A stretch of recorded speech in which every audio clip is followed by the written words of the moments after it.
episode of Spare Time. I'm Carlos, your host, and this episode is brought to you by the best store in town, Umpqua Survival. Today, I'm super happy. My guest is the very famous, I guess. Okay. All Trent right. Fisher from Born and Raised Outdoors. Let's take it a little easier. And actually the most famous person here is probably Mike. Yeah. 100%. What's up, Mike? Hello. I'm here again.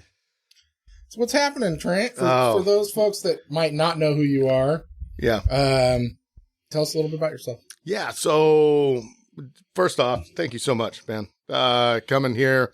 Anyway, Umpqua Survival has been my main go-to for all my guns, where I get everything shipped for, everything, all things guns. And to remind me, actually, Carlos, Steve, this is totally, we're going to put this on the podcast apparently because it's happening. Steve, I need, just a short guns case before I get out of here. I need to buy one of those. Okay. For our SIG crosses.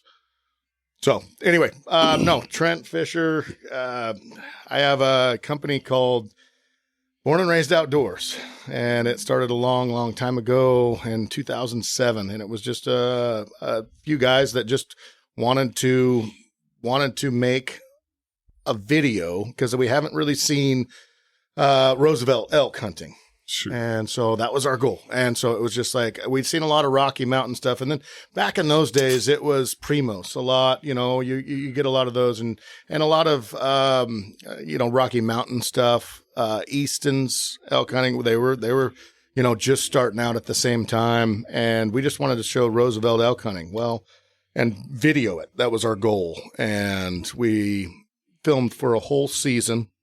So we all had full-time jobs, obviously. And we hunted every day after work and every weekend for the whole month of September.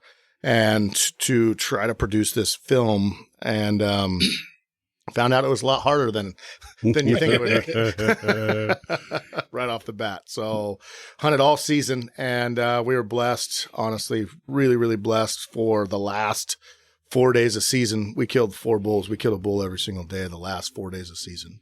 So anyway, ended up making that movie and it was, we called it Tagged Out is what we called it because we all killed elk. It was, unbelievable that we got to that point that we could do that with the cameras that we had. We bought a camera off of my brother's school loan.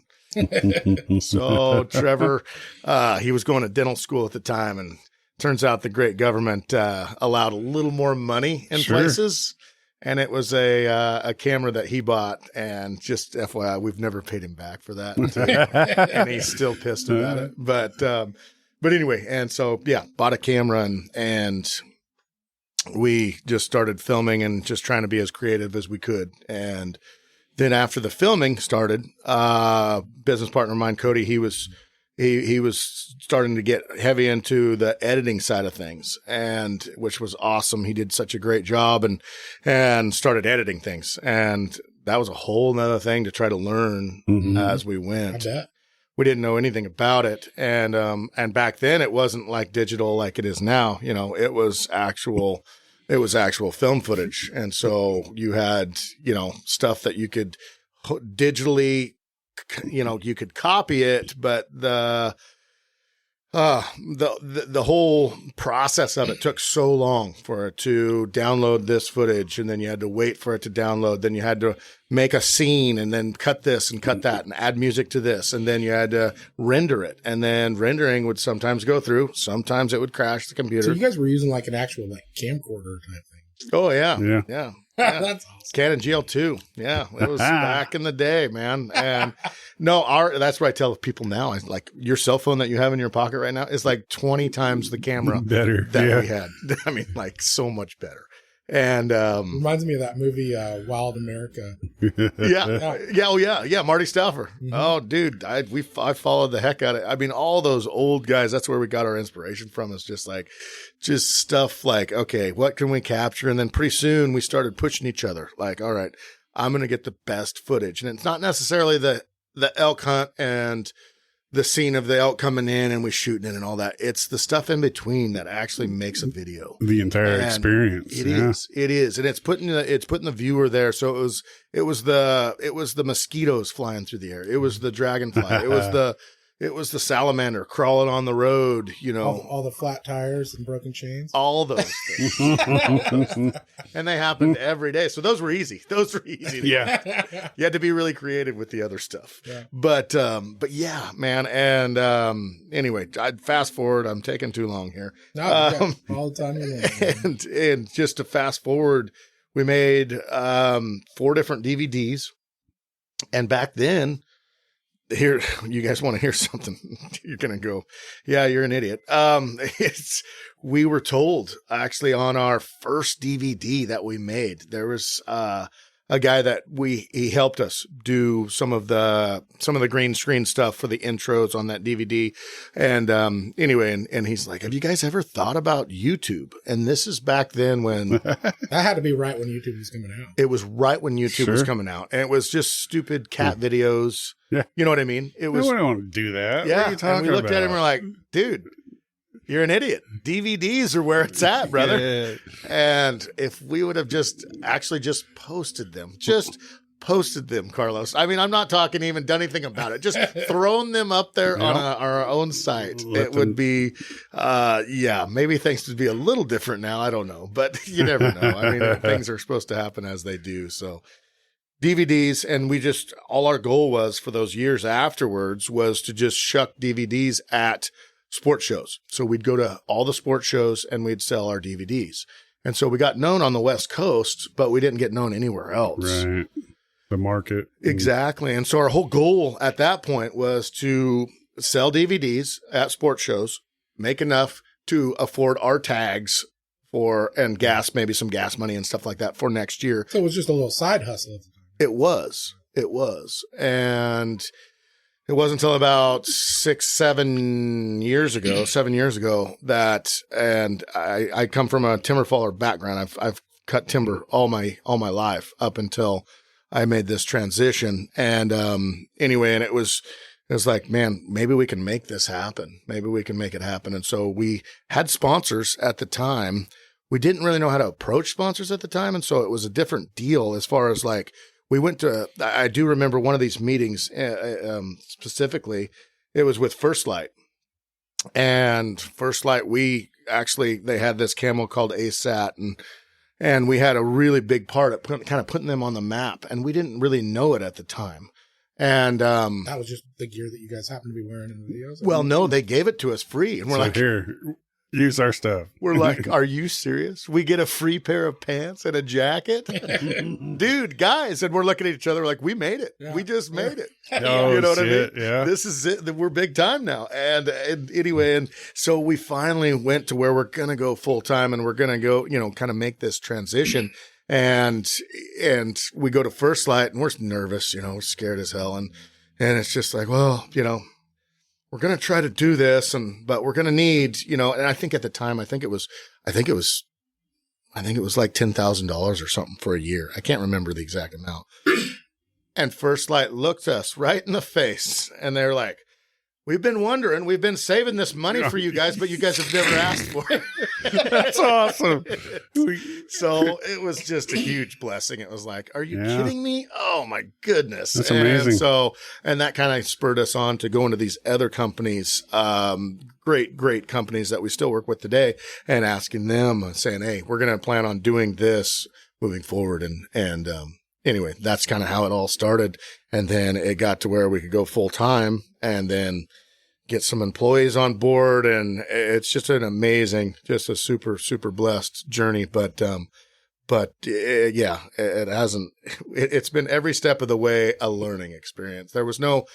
Back then there was no template. There was no, okay, you follow these game lists. plan or Nothing. Yeah. Nope, nothing. There was no like, if you guys do this, this, and this, you know what, this will be this, we didn't know. Well, because nobody was doing it. Nobody was doing it. And then when we went to YouTube, I was still cutting trees. And so I said, well, I'm going to take every video that we have and I'm going to just transfer that over, all of our hunts off of YouTube, off of DVD. I'm just going to transfer those over to YouTube. and totally free. That's the cool thing about the platform, right? Yeah. Just like Instagram, Facebook, all these are totally free. And if this podcast does nothing else for you listening to this, like you can do, I want just like, and I don't know if I'll forget to say this later on, but anybody listening to this can do anything they want with the use of the internet and the use of social media. If you really, I mean, if your passion is knitting, if your passion is crochet, whatever it is, yeah, growing whatever, plants, horticulture, whatever, you can make a living. There's something for everyone. yep. You can make a living. There's an audience somewhere. There's an audience. Exactly, Mike. There is an audience out there that will watch it. So anyway, so yeah. And we went about it. We put it all on YouTube and I cut up all the videos. And then we just had this crazy plan. Like we're going to go to all our sponsors, see if we can make a living out of this. And I'm sitting in front of you right now. Yeah. So That's I badass. think Yeah. it's awesome. Yeah. Yeah, It gives me hope maybe my little podcast will take off one of these days. it's going to take. Yes, It's it will. gonna, you have the thing that you have is you have consistency. Yeah. And that's what it takes. And I've mentored like a number of different people that have said, okay, Trent, I want to come in. I want to do this. And just passionate as hell. And 90% of them, It's a lot of work. they do Yeah. it for about 6-8 months. And I don't want to commit no more. Yeah. they go, nope, I don't want to do it anymore. You know, it's just a lot of work. It's a lot of work. It's a dedication thing. So, but And this is just my side hustle. I was going to say, you already have a good thing going. Yeah. Just down the hall, there's about 150 guns laying along a wall that Yeah. you have going on. So It's a passion project though. I just do this for me. yeah, It would be nice if I eventually got a sponsor or two so that it pays for itself. That would be good. well, But otherwise, I mean, it's sponsored by me. if there's By anything that me? you can take away from what I just said, if you don't reach out and ask them, Yeah. they're not going to come to you. I'll tell you what though, for me, I feel like I don't know what the threshold is, but I feel like there's a threshold I need to reach before I'll feel comfortable asking people to be a sponsor. That's exactly the way we felt, buddy. You just shoot for the stars, you know? Yeah. So I don't know, maybe I'll have to do it. We'll see what happens. Biggest piece of advice that I've ever had is squeaky wheel gets the grease. Yeah. Yeah. You take that That's leap, probably true, however you want to word it. Yeah. Exactly. You're not going to get it if you don't ask. Nice. So you grew up in Coquille, Myrtle Point area. Yeah. Yeah. What was that like growing up over there? Childhood was awesome. Dad cut timber all his life. So it was just kind of one of those things that, it wasn't like you just go and do this, you know, this is the next generation and everything. Right out of high school, I actually went into fire science and I fought fire for 3 or 4 years, actually lived at the fire department. And I learned through the fire service. I loved it. I loved it. Helping people is something that is super passionate to me. And that was that was the epitome of helping people, right? In their worst circumstance or whatever it may be. Mostly, there was fires, don't get me wrong, but mostly it's medical stuff that you're going on. And they're not. Yeah, but you're helping. They're calling you when Yes. they're needing help. And it was so awesome. And did that for 3 years and went through some heavy stuff there. I was the first guy in on the biggest fire of deaths in Oregon's history ever. And anyway, had to pack out 3 of my really good friends that died that day. And that was tough, but it was the job. And it definitely made me think after that, like, man, it wasn't an injury thing. It wasn't because I cut timber all my life. It's way more, I broke my shoulder. I broke, a few bones in my body and cutting timber. I've packed out a couple different guys cutting timber as well. And so, it wasn't like it was it wasn't like it was the danger side of things. It was more the political side of things for me. Kind of opened your eyes. It did. Made you reflect. It did. Yeah. And after that happened, everybody was wanting to point fingers. Everybody was pointing fingers at, well, whose fault is this? And who did, why did you do that? Why did you not do this and everything? And it was just like, sometimes accidents happen. Sometimes bad things happen to good people. And it was a real eye opener to me as far as just like, okay, what do I want to do moving forward? And then I started to realize, all right, well, I was B shift. Well, A shift didn't, they didn't replace something in the med kit or something, and we need to write them up for it. And I'm like, we have the best job in the world. What the hell are we? This is the dumbest thing, and Petty, it was just petty, Some of that was just like, come on, man. Like, we're having fun here, but yet at the same time, at the political level, it was a little different. And it was right about that time I started a family, got married, and had kids, and anyway, and cutting timber the woods were the only thing that I knew at the time. That alone changes a guy's perspective. It does. It really does. And so it makes you realize what's important. Yep, it does. And so I went back to the woods and started my own cutting company, and went from there, and successful, and did great at it. You'd get hurt every, few years or something, and something would happen or something, but it was very, it was lucrative, and it was great, and I loved it. But the hunting side, every single year, it was always went back to the hunting for me. Like, I really, really enjoyed hunting, and I really enjoyed taking people hunting if I could. Yeah. And, like, kids, and, nice. And after learning how to do it right, and how to, that's one of my big passions now, honestly, is just passing on the knowledge. 100%. Yeah. It's just, and I don't ever want to say, I'm the best hunter or anything. No. I'm not. I've been put in a lot of cool situations, but no, it's just like, it's the camaraderie. It's just Definitely. like right now, us three here, all of us have stuff to talk about. Yeah. Well, I think that's one of the things I like so much when I've watched your videos is you are very open about how important your family is to you, and your faith, and that stuff. And I think it's awesome. It's inspiring. Yeah. Definitely. And it's so down to earth and relatable that, you could put yourself in that situation when you're watching the video. I think that's probably why you're so successful as you have been. The big thing is like, we're nobody, we're just the same guy, dude. I'm just kidding. It's just everyday life. I am not anybody to be like, well, look at me or nothing like that. I don't ever want to come off as that by any means. It's just like anybody. That's why, like, I started out this podcast. Like, anybody can do what we've done. Anybody can. You just have to have the dedication and passion to follow through with it. Yeah, you were saying at lunch that was way more work than you thought it was going to be. It's so much work. Yeah, and I can relate a little bit because I haven't done the video editing and that stuff, and I haven't gone to the extent that you have. But I fully understand, being a one-man show where you're recording and editing and doing it all yourself, and even my little thing that I've got going on is very time consuming. This is one of the nicest podcast studios I've ever been in. Well, this is my office. It's not really a studio. All I did was have mics. Yeah, I know, but it's still like you've got everything set up. Like, it's just nice, man. This is next level. I like it. This is next level. Well, if you're going to be stuck in a room a lot, you better make sure it's sure it's comfortable and well protected. Yeah, that is the nice thing when I come here. You nailed that. I feel like, you know what? If something happens, I'm going to be okay. I'm going to be just fine. Yeah. And a couple of my employees are just itching to freaking shoot somebody.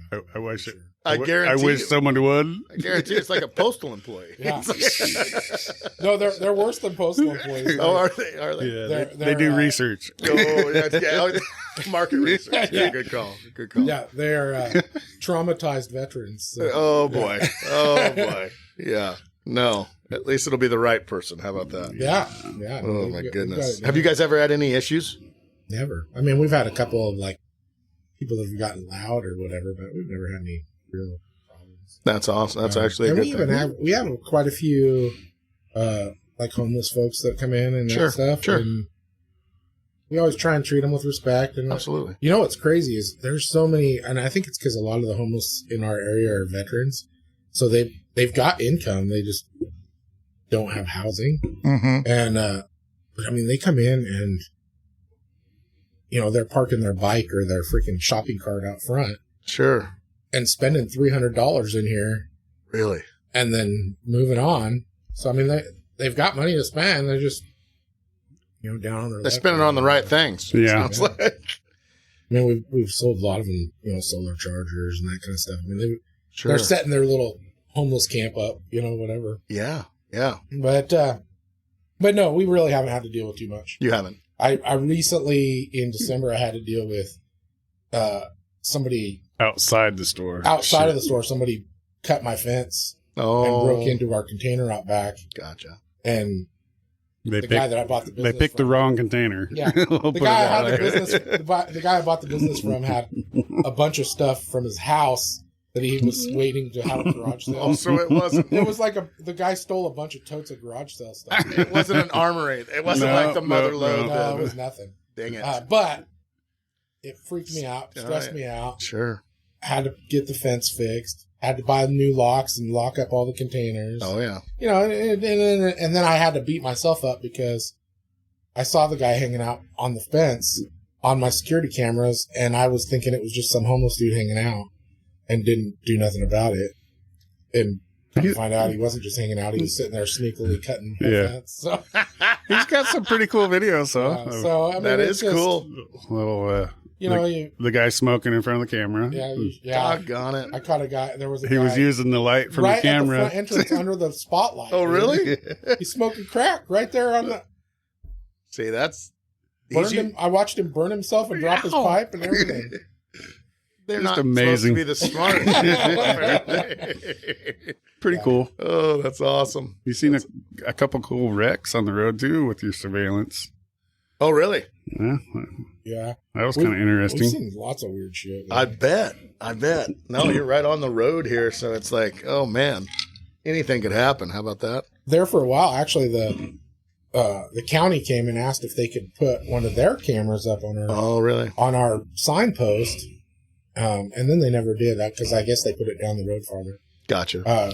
But because of the speed people drive right here, Mm-hmm. they were trying to figure out the best place to position it so that it could catch people's license plates and stuff. That's where it's going, isn't it? Yeah, Like- surveillance. Yeah, that's kind of, I mean, not scary, but if you're, I guess playing by the rules, but For me, though, I mean, when they come and ask me about it, I'm like, oh, you want to give me more police presence at my business? Absolutely. I think I'm Do okay it. with that. Yeah. that's fine, Yeah. Yeah, that's a good call. They like to hang out here and catch people speeding and stuff in the middle of the night, so it keeps people from messing around here anyways. I gotcha. Yeah. So, back to you. I thought we were done with that. I thought we were moving on. No, not Thought yet. we were moving on. Not yet. There's more. So, what kind of led you guys? I mean, I know you said you wanted people to see what it was like hunting Roosevelt elk. Yeah. Which is kind of weird because I've noticed that there's, like, you look at all the hunting magazines and Now stuff, that you mention it, you never hear about Roosevelt elk. You No. never hear about black-tailed deer. No, And Very black-tailed deer little. are hard to freaking hunt. it's very Yeah. hard. Very hard. One of our best friends, he came from Virginia. Oh, yeah. Yeah. They hunt whitetail Lots of white. from blinds and they're hunting food patches Yeah. and whatnot. Yeah. And that stuff. And then he moved here and we took him out hunting and he's trying to use the same techniques. Tactics. Yeah. And he's like, your freaking deer don't follow any of the rules. No. He's like, They do they their should own be going thing. towards water. And they're not. I said, dude, they get enough water off the freaking leaves. They don't got to go Yeah. Every anywhere for morning. water. They're good to go. They're good to Yeah. go. Yeah. Yeah. Yeah. No, it's a great point as far as just like we live in a spot where it's not the most elusive, but at the same time, a little bit, Yeah. for just our deer and our elk. And I think over the years, I think a cool thing is that like Roosevelt is now a thing. Mhm. And so, and by doing that way back in the day for us, like putting it out there and Roosevelt hunting and everything, it's put us on a platform of Roosevelt elk. Like these guys are the guys that can shoot Roosevelt elk with a bow and arrow. Mhm. And to be honest with you, I mean, there is no secret. They're just like any other elk. Yeah. Everybody says, well, what's the difference between those and Rocky Mountain? Not a dang thing. You get a Nothing. pattern down. You guys- Yeah. You You guys figure it damn good out. at calling, too. Yeah, we yes, and that's what's really helped us as far as calling, and so we made a company around that as well. Like now I have my own elk calls and my own, and the cool thing about that, just a side note, is like my dad and my mom, they make every single one of our elk reads. So Dad got out of the woods, and anyway, and now he makes all of our elk reeds for us. And yeah, so it's a really cool story as far as just like taking it all the way around. So the whole family kind of works in the industry or in the company now, which is really, really awesome. But no, the Roosevelt elk was just like one of those things where it just hadn't been filmed. Right. And we're like, well, can we do it? And we found out it was tough to do, but still doable. You know, you could still and make it happen and then make something cool out of it and everything. But yeah, it's kind of catapulted us to just like the Roosevelt elk guys, if you will, you know what I mean, a little bit. And so a lot of people that, you know, want to kill, that's a big thing now. Everybody wants to kill every species or something of that nature. And Roosevelt elk is one of those that's just difficult. And so a lot of times we get to hunt with some really cool people because they've never done it. You know? Yeah. So that's just kind of it hasn't hurt us. Let's just say that. Sure. You guys make it look easy a lot of times. Sometimes, yeah. Yeah. Damn, you get close. Sometimes, yeah. Well, here you have to, Carlos. There's so many times. Gonna have No, there's so many times I'm full draw at 7 yards, and I never get to see the animal, let alone shoot at it. You know what I mean? Like it's. I had we were elk hunting one year, and we were setting up in this spot, and we could see that they've been actively moving through this spot.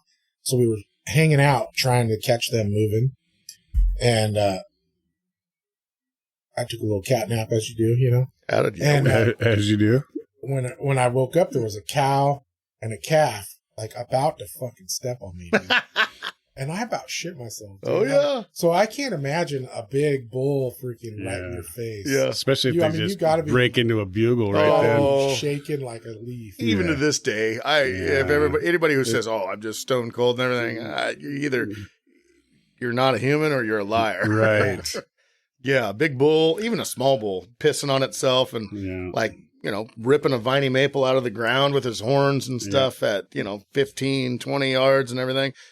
I get wound up. All of us get wound up. You always remember the first full bugle that you hear, and it's like, holy shit. Yep. It's real now. And when they're close, it's like, man, you can feel that kind of resonate, that bugle through you. So, yeah, no, it's definitely like, that's our whole thing is, especially here. I mean, you got to get them pretty close a lot of times to kill them. And just, getting them close, learning how to do the calls, learning to be a good caller. And it's just like anything else. And this is what we've touched on a number of times, I think already, is like, if you don't practice at something and you don't do it over and over and over, it's just like shooting a bow. A lot of people, I can hit something with a bow. No, shoot every single day if you can.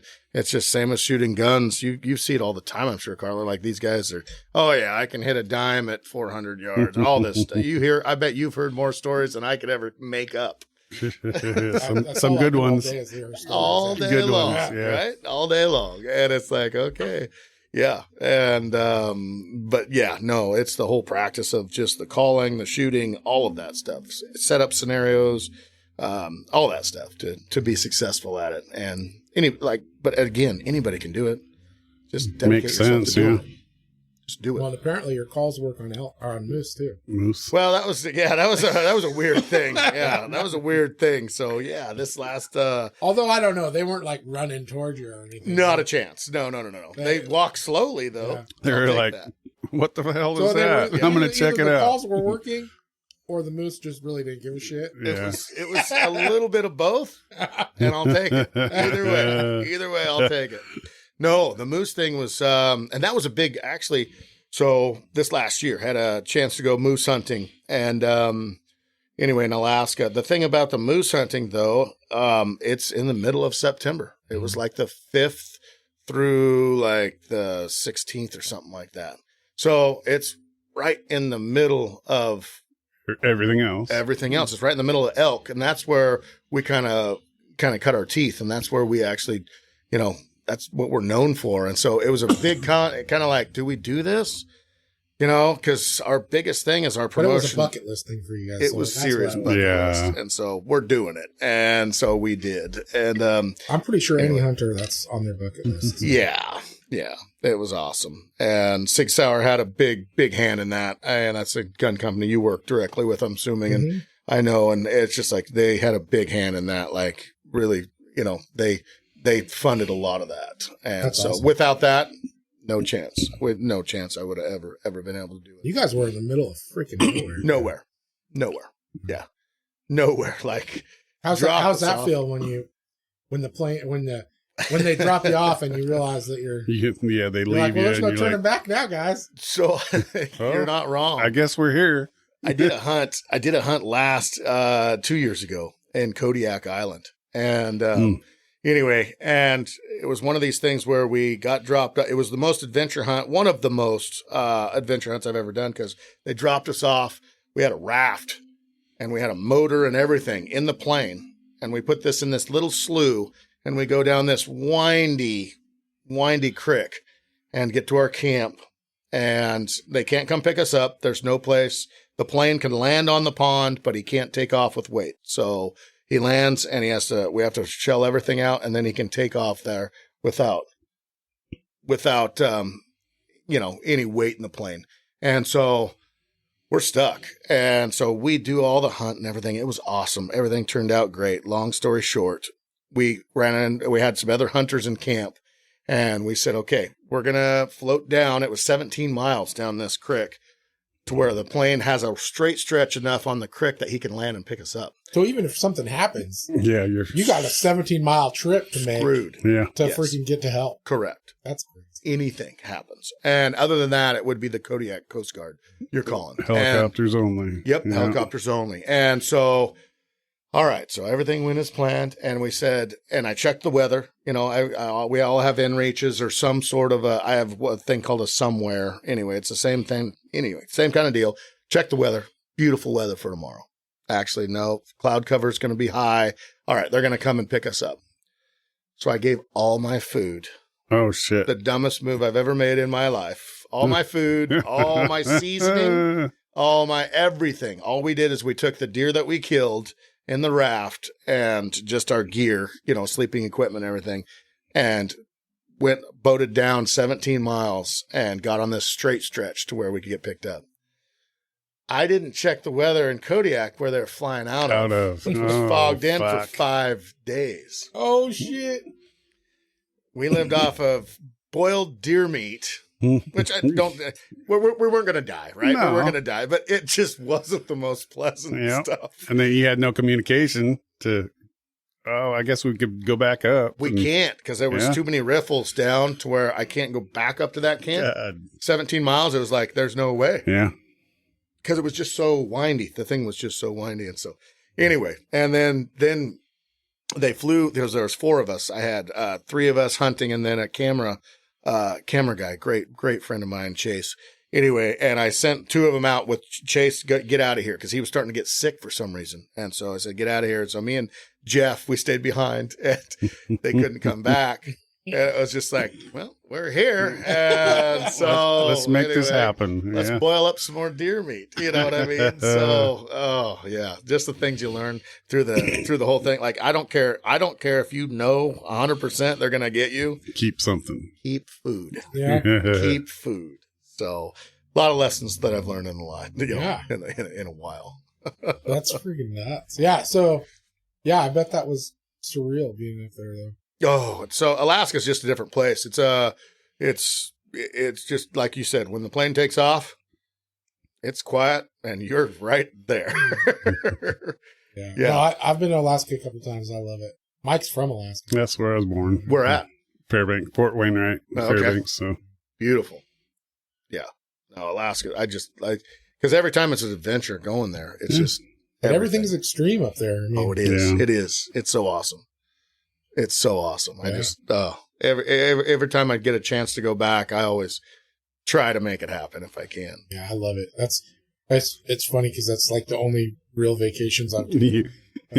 Oh, really? Alaska? My wife's been to Hawaii. Hawaii, yeah. It's like, no, let's do Alaska. She just went to Arizona. I mean, she goes all over the place, but I never go. I always stay at work. Yeah. And all my vacations are either work related or to Alaska. That's awesome. That's awesome. That's awesome. Nothing wrong with that. If I'm on vacation, I want to go somewhere where there's less people. You're not wrong. Go somewhere where there's more people. You sound a lot like me. Yeah. Yeah. or like I want a beach or something because we don't get warmth. And my wife, we went to Jamaica one. We've been to Jamaica a couple times, but it's been years since we've had a vacation. But yeah, and that was nice because it was just like it was adults only too. That was another nice thing. That's odd. No kids. No kids. Yeah, I didn't have kids or nothing, and so that was kind of fun too. Yeah. Your kids are getting pretty grown now. Oh yeah, 18 and 15. She's almost 16. The good years. Almost 60. Oh yeah. Everybody's still at home though. They're all still at home. Oh yeah. Oh yeah. It honestly, like we were talking today at lunch a little bit. Like, man, the cost of living is so expensive. Yeah. It's tough, man. My kids are pretty grown. I mean, my niece and nephew we've been raising for years. But my niece is getting ready to join the Air Force, and my nephew's graduating this year, so I'm sure he's going to do something. That's awesome. He wants to be a plumber. Talking about some kind of trade school. Yeah. That's what I try to talk my son in. Go plumbing, electrician, all those things are going to be things absolutely. that Any trade, jump on it. Oh man, I'm just glad to hear that he wants to do something other than sit at home and play video games. Forever, all I heard about was that he wanted to be a streamer. Oh, a gamer. Gamer. There you go. And I'm like, is there money in that? There is, because there's people doing it. Probably for an elite. I think you got to be really good and really dedicated. Top of your game. Do you? I don't know anything about it. He's not the most dedicated, so he's not the most dedicated. So, but my kids are all pretty good. I mean, they're good. My youngest daughter is down in Medford. My oldest daughter's here in town. Her husband actually is a firefighter. Oh, cool. Mm-hmm. Yeah. And, which is another great man. And my son runs heavy equipment, so he's here in town. So there you go. Makes it nice. It's the older your kids get, though, the harder it is to get everybody together at one time. So. Right. Yeah. Right. That is a fact. But if you need any heavy equipment around the house or something like that, I bet you got somebody. Yeah. Yeah. Yeah, he knows how to do it. Yeah. That ain't terrible. Definitely not terrible. So, what other kind of stuff are you looking forward to? I mean, what kind of things are you wanting to do with your business and stuff? It's a great question, man. Like what I'm doing, it's social media, right? So kind of what I do is social media, and it's a love-hate relationship. Like it's got me, honestly, so many things and so many opportunities and so many great situations, but also it's just like the social media game. I honestly, it's tough for me. It's tough for me to stay. It's tough for me to stay relevant a little bit. It's tough for me to post every single. A lot of times, like my guys, and they're not wrong. Like they want me to post every single day of what I'm doing, what I'm, and at the time that I'm doing it, and it's just like I have a very tough time with that. So it's a difficult. It's hard to even remember to grab your phone or do anything. I mean, it is. You do something. Yeah, like, I should have recorded that. Yeah, like oh man, that would have been good. Like okay, take for instance. All right, last few days, I've got this mole in my yard that I have been going round. Moly, yeah. And they're like, I can why relate. are you not filming that? I can relate. Because I'm so mad. Yep. Right? Fucking mole. Yeah, you don't want to see this on film. And they're like, that's exactly what people want to see, Trent. And I'm like, yeah. No, right now I'm so focused on catching this bastard. Oh, yeah. You know what I mean? I can picture it. I will say, primarily you, but also Steve. But you are definitely the character of the group. We have a lot of fun. Yeah. We have a lot of fun, and that's when I said, I've said it 100 times. Like when I quit having fun doing it, that's when it's figure done. Something else out. Yeah. But we have a lot of fun. Well, and it's gotta help that it's your family and friends that you're doing it with. Yeah, right. It is, man, and we've called it a brotherhood since the first day that we ever started this whole thing. It is a brotherhood that we've like Steve. We all love Steve and Trevor, my brother. Obviously love the guy and everything, but we're always looking at ways to make fun of each other. That's the biggest. That's the biggest part. Heck yeah! It was either last year or a year before. I was talking to him. He did a presentation at the Sportsman Show on elk calling. Yeah, and I talked to him right before he went to do it, and he was all jacked up. He was all hyped up. And then he came and vented to me afterwards because only like 6 people showed up. Oh no! And he's like, "It's freaking wasting my time." It was a waste of my time. It was hilarious. If you look at it the other way, though, it's just like, okay, that was good. That was a practice, or what, you know what I mean? Because it's flip the coin a lot of times, and there's 300 to 500 people, and you're like, oh crap, damn, I better do this right. Yeah, well, exactly. The funny part was though, when he was all jacked up and excited about it, because if I remember right, it was like on Sunday, which the last day. Show, that's like geriatric day. Yeah, Sunday's not the good day. And I remember going, well, fingers crossed, dude. Hey. I don't have a lot of hope for you, though. And like, basically, I was flicking him shit. He's like, you fucker. And then he had to come back and be like, oh, you were right. Oh, damn it, Carlos. You jinxed me. You got me good. Yeah. No, but on the other side of the coin, it's just like, even if there's, and this is what I've honestly learned in spades, and it's actually made me the most successful, is as far as like, if there's 7 people there, that's 7 people that you could, turn on to elk hunting or turn on to the outdoors or have the, if there's just one. Mike and I should actually spend time with you and learn how to call. Yeah. I'll come and do a seminar. Fat and old to actually go in there. I've played around a little bit. We'll do a seminar here at the shop if you want sometime. We got a classroom. Yeah. Yeah. Okay, we need a little bigger classroom, but we can go outside because it's loud. We can go outside. We can just. Our neighbors will hate us. That's all right. We'll figure it out. I'm gonna pause this for 1 second. All right, we're back. Anyways, what I was saying was, so my first time to Alaska, it's been, 9 years ago. My wife planned it all, and my wife is amazing at planning and figuring shit out. Perfect. So, we went off season. We went, so it wasn't during peak season. So, a lot of the RV parks, they were all open, but they didn't have all their hookups because the permafrost hadn't thawed yet. Oh, really? So they all had power, and they all had like a shower that you could use, but you couldn't hook up water because their water lines were still frozen. No kidding. And that stuff. But I mean, the only reason that we cared about RV places was because we needed Wi-Fi, because we had Sprint at the time and there was no service anywhere. Yeah. And so we needed Wi-Fi so that we could check on our kids and that stuff. Well, sure. Anyway, so we rented an RV in Anchorage, and we drove for 14 days. No kidding. Basically, the whole paved highway.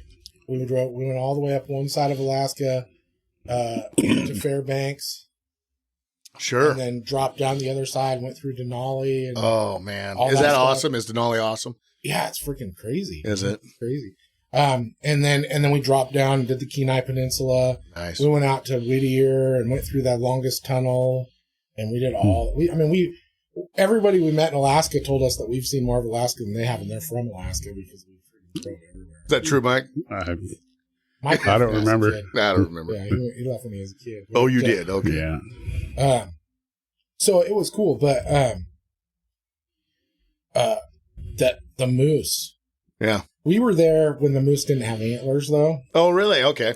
But like I remember, we're driving down this freaking highway, and we were probably, I don't know, a quarter mile away, and a moose came up onto the highway off the one side. And that freaking moose, 4-lane highway, he crossed the highway in 3 steps. They're big. They're big. I was like, holy shit, that thing's enormous. Yeah. I'm like, if we catch up to him before he gets all the way across, I bet he's taller than this freaking RV. Yeah. I don't know about that tall, but yeah. Yeah, he wasn't. Yeah. But I mean, when you can see an animal a mile away and you can clearly see him with your that plain fucker's eye, big. Yeah. You know it's a big freaking. Well, when I was hunting over there, it was just like, that's a moose. It wasn't like, and when we first got there, because we hadn't really seen, I've seen moose. I've hunted Colorado, Montana, all these different states and everything, a few that have moose. But those are Shiras moose, which they're still big. Don't get me wrong. But when you get to Alaska and we're trying to burn our eyeballs out with these glasses, and we're just like, and then finally we see one, and it's like, oh shoot, yeah, there's a moose. It's not like you got to really. It's not a blacktail. No. It's not a blacktail. They're enormous. They are. Yeah. They are. We did 13. It took 13 trips per moose. That's insane. Yeah. And I killed mine at a mile, just over a mile, 1.2 miles away. Of packing. Holy and we killed in 7. You didn't shoot him from that far.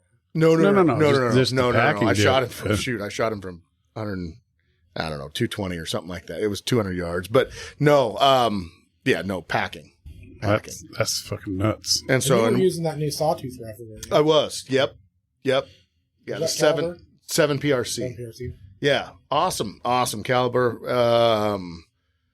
So SIG's come out with, as you guys know, the 300 Win Mag. Mm-hmm. That was their first one, and now they're doing the 7 PRC, and they're coming out with more calibers as it goes on. I've heard they're going to do the 6.5, possibly. They're going to do a few different, I don't know, but that 7 PRC was pretty unbelievable. Your daughter smoked her that elk with that 277 Fury. Correct. Yeah, that was with the 18-inch barrel 277 Fury with your suppressor.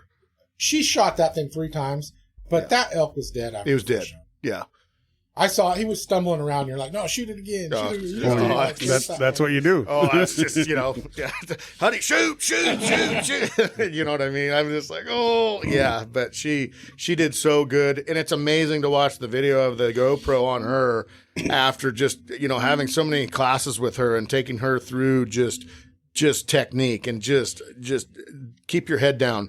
And she never took her head out of the scope once. Yeah. Every single time it was unbelievable. As a dad, you're like, hell yeah. As a dad, I can't do that. Yeah. You know what I mean? Yep. Just the pride. I was just like, oh my goodness. And obviously you're in the moment, and you're all jacked up and everything. But when we went back and looked at the footage, it was like, man, she did so good. Mike and I have talked about it a lot of times, dude. It's crazy the little things that make you like unbelievably proud of your kid. Yeah. Like, unless you've got kids, you can't understand it. Yep. No. I mean, you can have dogs. You can have all. Yeah. You can, well, my dogs are my kids. Yeah. Well, when you have a kid, guess what? That dog, it's gone. You know what I mean? Like it's definitely kids are a different story. No, that's pretty cool though. I mean, those are awesome moments though. Yeah.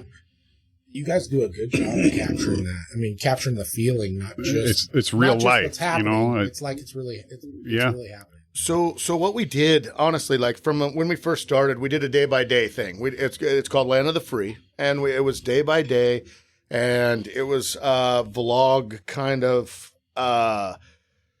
situation where I was just filming myself a lot of times and then trying to film what was going on around me and then, hunting at the same time and stuff like that. And we did have some cameramen back then that kind of came in and out of the situation, but we did it day by day. And then it had its own, it was awesome. Don't get me wrong. But I think now, if you were to do that again, I don't know of anybody that's doing that honestly right now.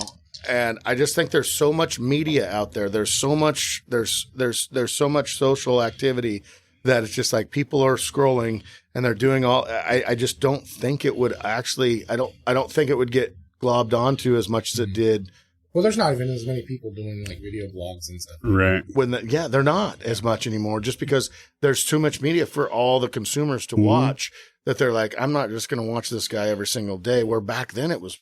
That was the thing. Yeah, it was bad. It was really cool. So anyway, now we're doing more cinematographic. So, and it was so cool to hear you guys at lunch say, hey, your videos now with the music, with the vibe, the feeling. I really love hearing that. Like Noah and Chase are doing such a great job where they're bringing like the emotions into it. Yeah, it's totally relatable. Yeah.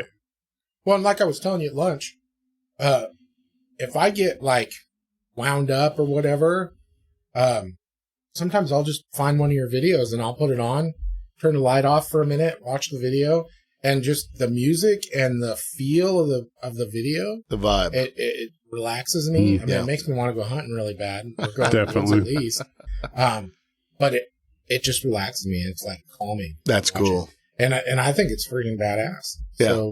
So they're doing a good job, dude. I mean, I really appreciate it. No, they've been doing a great job. And it's just, they're just capturing what it is. And we have a really, really good system as far as, whoever captures it, and Chase goes through and rough cuts it all the way down. And then Noah goes and kind of fine tunes it and brings music in and everything. And we all have a say in what music is, like, hey, I found this. And a lot of the times too, what we'll do, honestly, Carlos, is we've had a few different times where we just use a local artist. Like there's 2 guys around Roseburg here that just sing in bars. Yeah. That just have their own. That's even better, because then you're offering them the opportunity to maybe catch 100%. It's just the crap is we can't make money off of it, obviously. But at the same time, it gives the vibe of the feeling of what needs to be at that motion at that time. Yeah. Sure. And that's the feeling, that we want to have. That honestly, it makes more people, and I told you this already, our very first whole season, Land of the Free, #1. It was anime. We bought the rides to it and everything. And I don't know, like I said, how many million views? It's got a lot of million views. And anyway, and YouTube won't recognize it. She pulled after she found out it was a hunting, we bought it. And then I think she found out it was for a hunting video. Yeah. And I think she didn't like that. I think it went south from there. Yeah. And so anyway, a lot of work for no money. Long story short, we get paid $0. Yeah, $0 for that. But yeah, so it's just one of those things where it is what it is. And if it inspires somebody, and going back to our original thing, like if it inspires somebody to get out there and do something that they think that they can't do. And that's the big thing. It's like, get outside your box. And you learn from all those lessons too. You learn from all those lessons, and just get outside your box and just be like, all right, this is comfortable for me. This is very, very comfortable. Like Alaska, before we ever went there, or anywhere like Roosevelt hunting, that was comfortable, super comfortable for us. And then it was just like, well, everybody said, well, why don't you go to Wyoming? Why don't you go out of state? Why don't you go kill a Rocky? Sure, try to do something different. Yeah, kill a Rocky Mountain elk. And we're like, oh crap, this is outside our, we know we're safe here. I know I can go up in the Tioga unit, and I know a few different places that I think I can get on elk. I know that.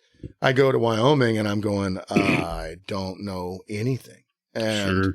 Let's go over here and do it. And so we started kind of doing that kind of thing, and started, okay, let's go. All right, can we do this in New Mexico? Can we do this in Nevada? Can we do this in you guys Idaho? do a good job of partnering with other hunters in those areas and stuff. So you're learning off of each other. 100%. 100%. Is it like on that situation? Would it be like a street outfitter for that area, or no outfitters? We've never.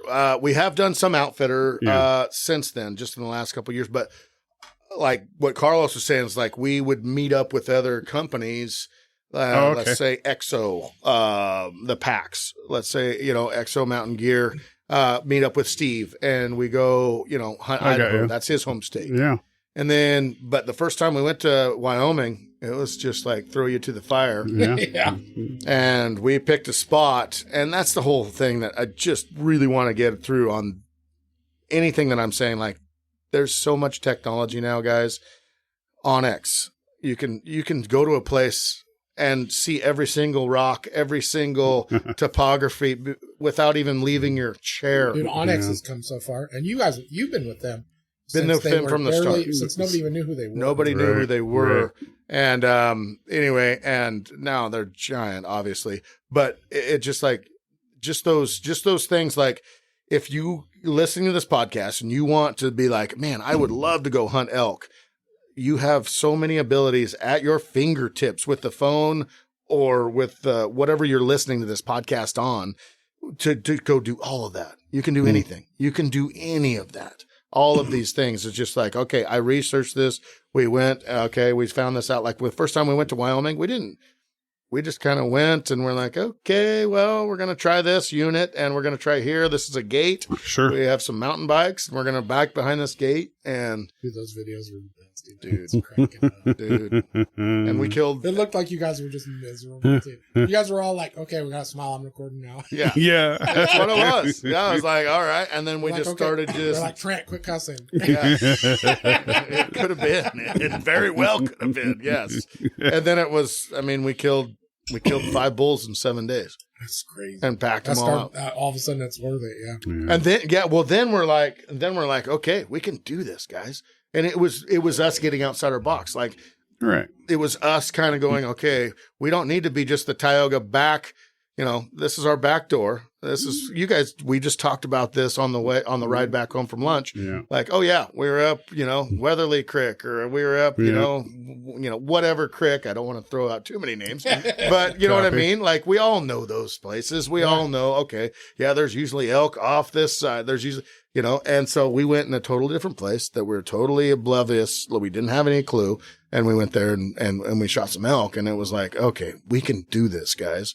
And that's when we started building kind of our whole thing of every year, let's try to get further outside our box. Let's try to do get something further. different. The other thing I Yeah. think Further. is cool watching those old videos when you guys were first getting going. Yeah. Is you guys were. I mean, you guys had some ghetto ass shit going on. Clapped out. I mean, you had like That's a little. the term. You had like a little fucking kid carrier. Mommy cart. The kid carrier. Mommy cart. Yeah. Yeah. I mean, it wasn't even like they make hunting bikes now and stuff. Oh, yeah. They're Oh, yeah. hardcore. And I mean, you got like this whole ghetto. I mean, you basically were homeless people in camo. You know what I mean? I will say this, and probably I've shit. never said this before on a podcast. There may or may not be some carts still left in the woods. Yeah, at some places. I'm not hauling this thing home. There could be some. It's just staying here. A little bit of litter. Shit. Yeah, we had some. But no, and I think we that's just kind of awesome made because that's made, you got to made start with somewhere. yeah, What we you just had, kinda you made it what we work. had. Yeah. Yeah, it Because was. that was back in the days when you guys were still like just having fun. I mean, that was just something for you to do, and you were hoping it would pay for itself. 100%. All we were doing is hoping to pay for a tag. We were Yeah. hoping to pay the sports pack, whatever it was. Back then, I think it was $135 or something like that. If we could pay a sports pack, for each person Yep. and some gas mileage, that was incredible. You know what I mean? Yeah. And just kind of make a memory. And the thing that I tell everybody as well is it's like the cool thing that we've had going on is like I would do anything right now to see my great granddad was a timber faller too. And can you imagine? Tradition. Yep. Yeah. Can you imagine though, back in the 20s, back in the, can you imagine what that was for, That's some rugged shit. rugged Yeah. shit. He grew up out Fairview. This is where I grew wow. up. You guys know where that Yeah. is. Yep. Four Corners, all Yeah, that yeah. stuff. Anyway, and could you imagine like the stuff and the game, like Mm-hmm. all that he shot, all the stuff, like if you could see, I would pay so much. Yeah. Okay, I don't have it, but I would pay money to see Definitely. what he shot and to what, like, be on his hunts, and like it'll be Just cool. the knowledge. Well, even Like- we've talked about it in the past before. Yeah, I mean, just in my lifetime, when I was a little kid, I remember going with my grandparents and my uncles to hunting camp. Yeah. And Yeah. there'd be 10 people, 10 hunters at camp. And there'd be 10 animals hanging in camp. yeah, Everybody had You one. don't ever see anything like that Yeah. anymore. no, And it happened every year. Yeah. That's how it was every year. Yeah.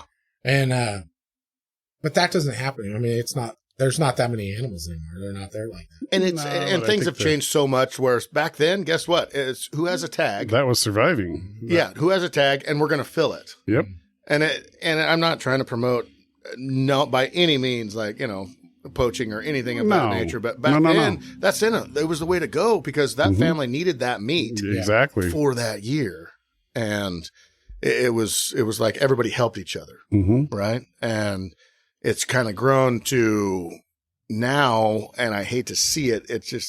It's grown to look how big a bull can you kill, or how big of this, and that's why I've More of never. the trophy side. Yep. And I've never, ever I'm still a meat hunter. No. If it's legal, I'll shoot it. Yep. Because I just You know where want it's to eat my going. freezer. It's going in You the should freezer. see the giant 4-point bull I killed last year. You know what I mean? Yeah. Like, no, I'm not a trophy hunter Yeah. by any means of the word. Any means of the word. And we still live off. There's time and a place, for that. Yes. So the time I drew my big tag, it's the only time I've ever passed up a bull in my entire life. In my entire life. Yep. Well, I mean, there's certain hunts Definitely. that if you get it, if you got a bighorn sheep tag or whatever, I saw the video. You Yep. guys just put up with that. Yep. That's a once in a lifetime opportunity. I mean, you literally a once in a lifetime. Correct. So, I mean, you got to make it count. Yeah. I had that. So the first year they went with the ODFW switched over to the electronic. Everything. Oh yeah. Oh yeah. So I'm sure you know they totally screwed up the point thing during that year. Oh yeah. So like, I had two or three different customers, two for sure. That one of them, he had to sell his brand new pickup because he drew his bighorn sheep tag, and he had to fill it, so he needed to pay for hire a guide. an outfitter to do it. Yeah, He wasn't so prepared. he sold his brand new pickup to pay for that. Mm. And then another guy, his girlfriend, first time ever putting in for it, got it. Jeez.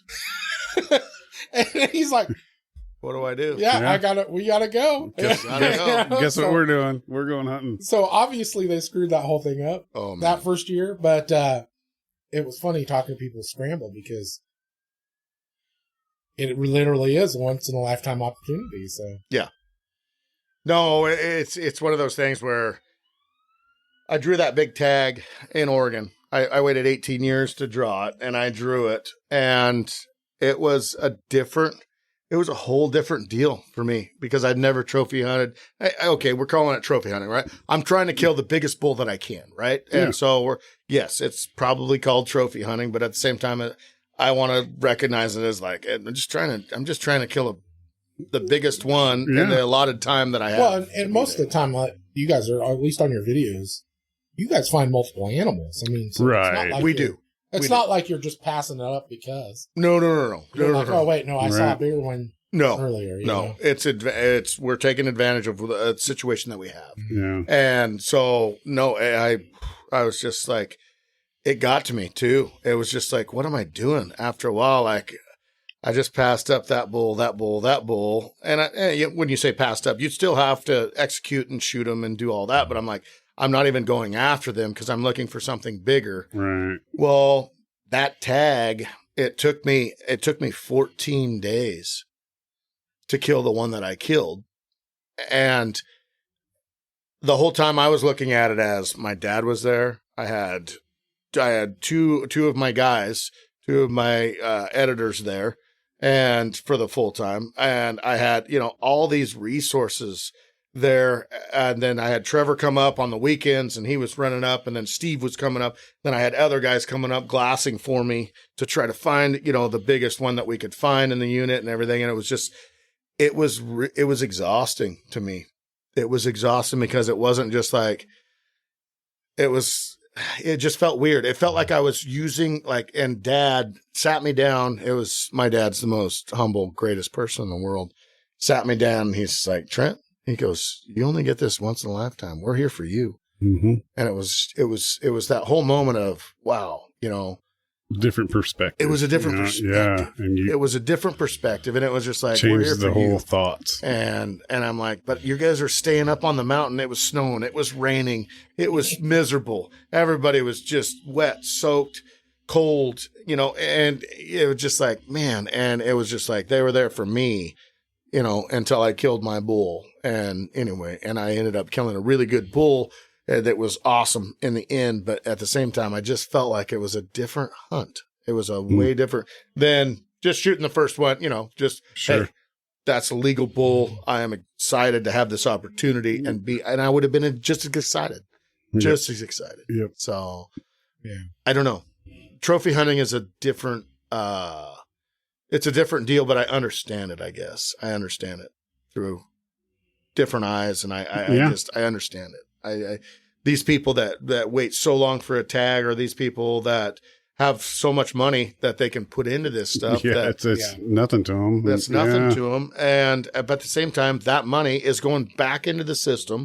That's making more habitat, more resource. I see it a different way, but it's still hard. I think it's still hard for me to kind of understand it all.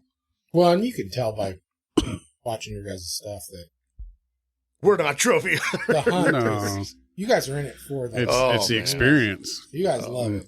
The first moose we saw when we got up to Alaska, like I said, we're all just glassing until our eyes are bleeding, and then we just look across this thing and like, shoot, there's a moose right there, We've been looking over it. We've been just like, we think they're jackrabbits, at that point, we're just like, man, are we missing them? Are we? No, you're not missing a moose.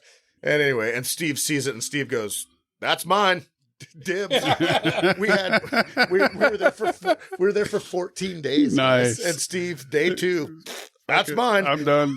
And he's just like, I'm shooting that sucker. And I'm like, that's awesome. And he got up to it and he was so excited. So jacked. I can imagine. It was so awesome. He looked like he was so excited. He was so excited. I know you guys only show the fun parts of the videos anyways, but I mean, he was so animated up in that freaking tree. Oh, yeah. I was waiting for him to fall out of the freaking. That was before. Yeah, that was way before we climbed the tree. Yeah, we just spotted one and he shot it, and it was awesome. But That's what? Cool. And that's another thing I'll say. Like on our videos and stuff like that, we try to show everything. We try to show the emotions of the good and the bad. And all of that. And the other thing that you don't see is like, I think on our videos, like you see, oh, wow, they just called another bull in and shot it, but you didn't see the 5 days that we haven't heard a searching. bugle. Yeah. We haven't heard one bugle. And it's just like, you've seen us we do show it. Don't get me wrong. But where our heads are at are just struggling just to get a call. Just throw me a bone here. That would be hard to. Yeah, you just because those nobody. I mean, you could video it, and we video the whole thing, but it's like you don't want to watch that for 45 minutes. You know what I mean? Well, some people I would. How much footage do you think you have that's just unusable? Yeah, on thousands of your editing hunts. time, you just got a pile of thousands. Yeah, yeah. I have a whole right down the road. I mean, our server is filled with it's about as almost half as wide as this wall. Our server is filled with just junk. Hard drives. Just whatever. It's filled with your failures. With a lot of failures. Frustrations and failures. And so the cool thing, and I'll touch on it again, like go back through it, like maybe my great-great-grandkids will go back through that server because it's still going to be there. It's still going to all be up. You know what? And they can go back through and say, wow, look at what great-great-granddad did wrong. You know what I mean? I don't know. I totally know what you mean, dude. That's one of the cool things about technology and social media and stuff. And that's one of the things that I realized shortly after I started the podcast was this doesn't have to be for everybody else. I can do this for me. So like I have an episode, it's just me and my dad talking. Oh, it'd be cool. And I don't care if anybody likes it or not.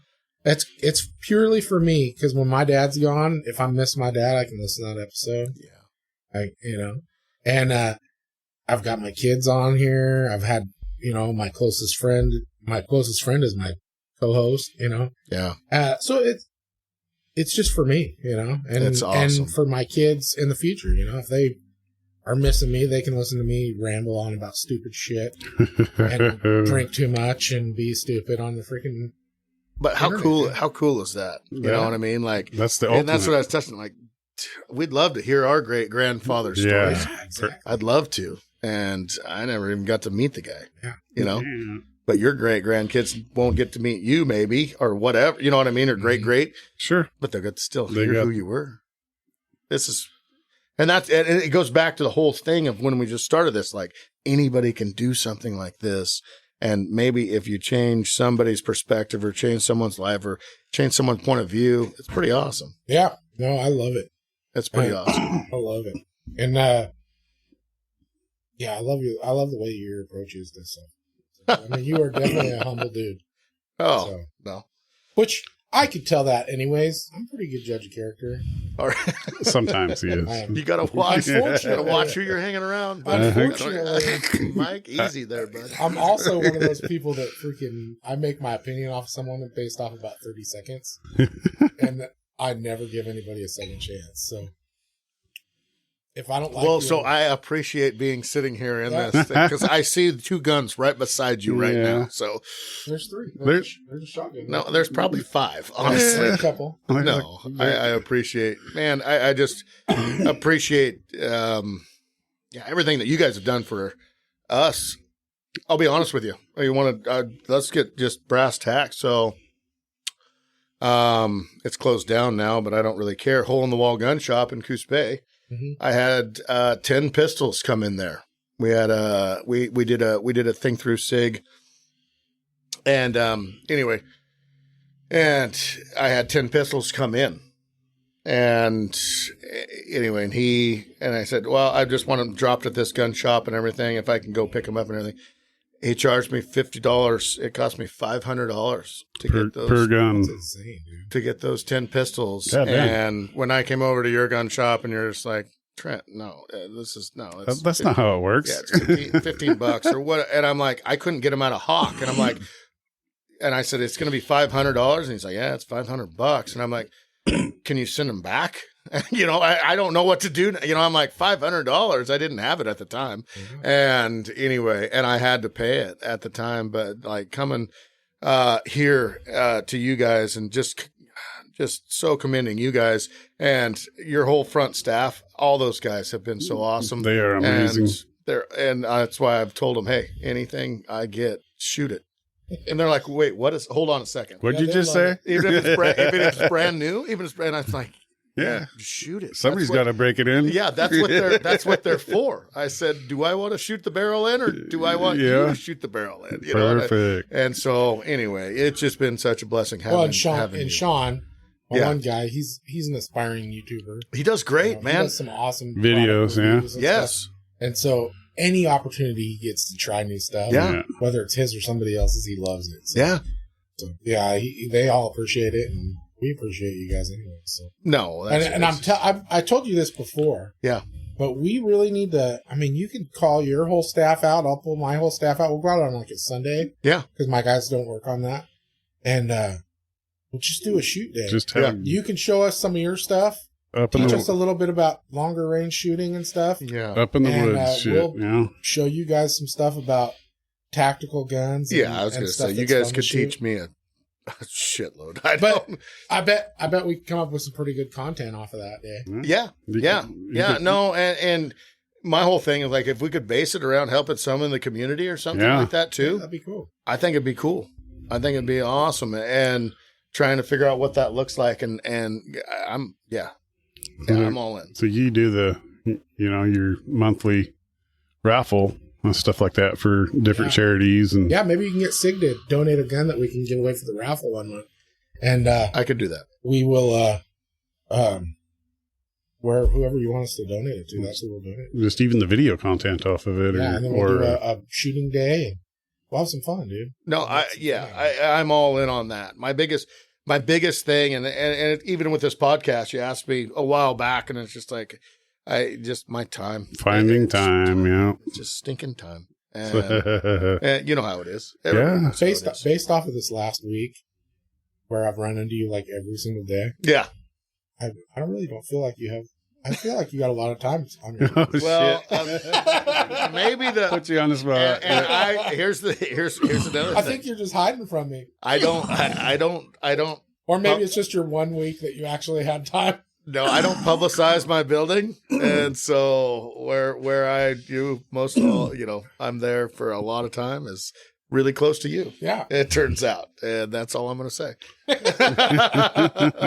Sweet. No, I just thought it was funny because I like hardly ever see you. Yeah, and then all of a sudden, just like this last week, what the hell? There he is again. There he is again. Yeah, I was like, I feel like he's following me. I can't. You're not wrong. You're not wrong. No, it's great. It's great. So,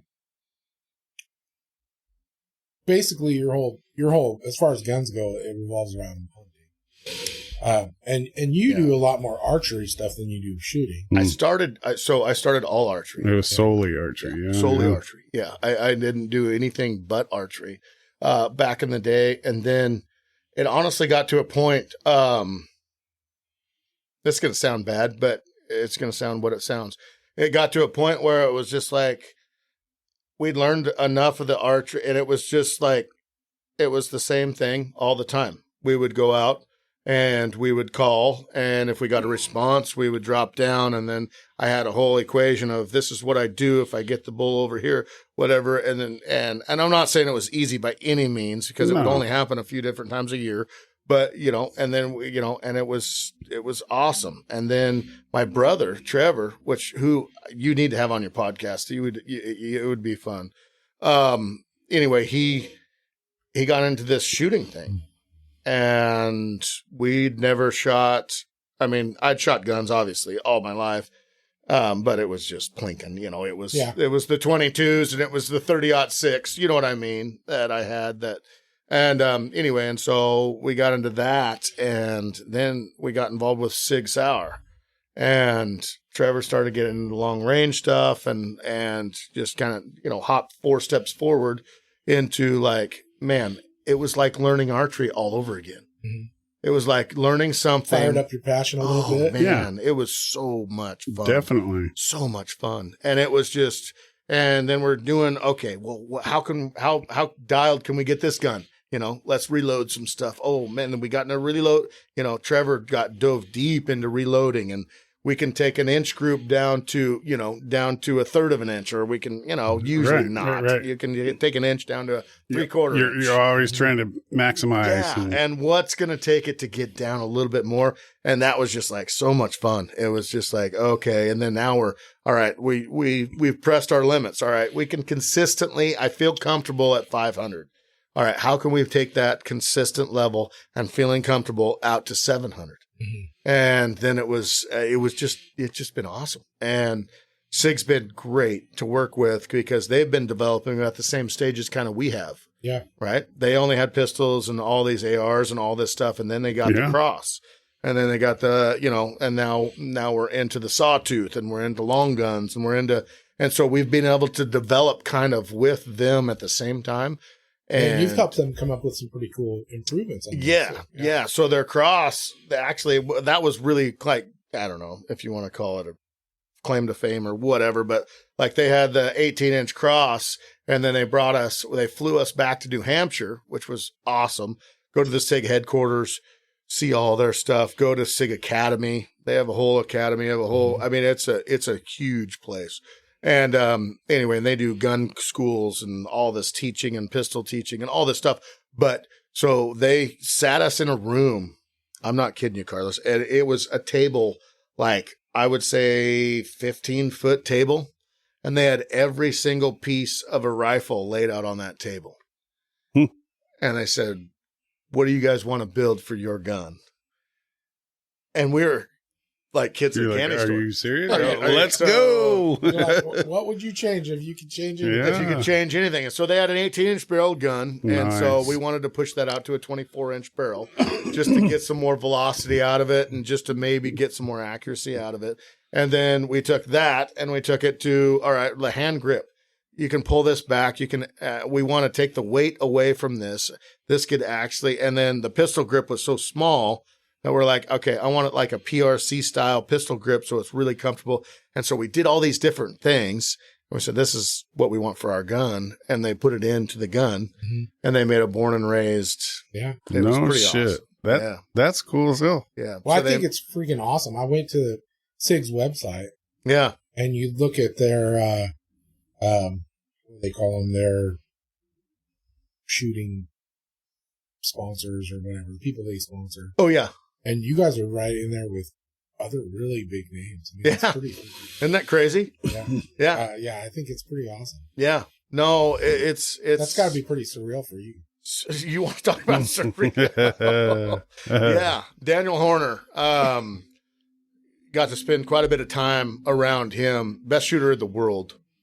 In my opinion, I mean, if you want to talk about 3-gun, if you want to talk about all these different class, He's just the most humble guy you'll ever meet, and getting to spend time with him and Lena Michalak. She's super, super nice. Just the greatest person you'll ever meet. She's fucking hilarious. Yeah.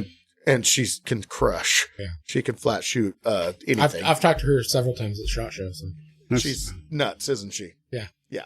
Yeah. And just like, oh man, and I'm not putting myself in those categories or those, those. But it's you on their website. You're in that. But yeah. Which is freaking what I'm talking about. That's awesome. And you got to converse with them and get that, just to pick your own, what knowledge you want to use just by. We killed Daniel his first bull. No shit. And I want to be honest with everybody here. Daniel, I hope you're not listening to this one. But he shot it right in the guts. And you guys were like, oh. And we're like, no. We went, shoot again. You got it.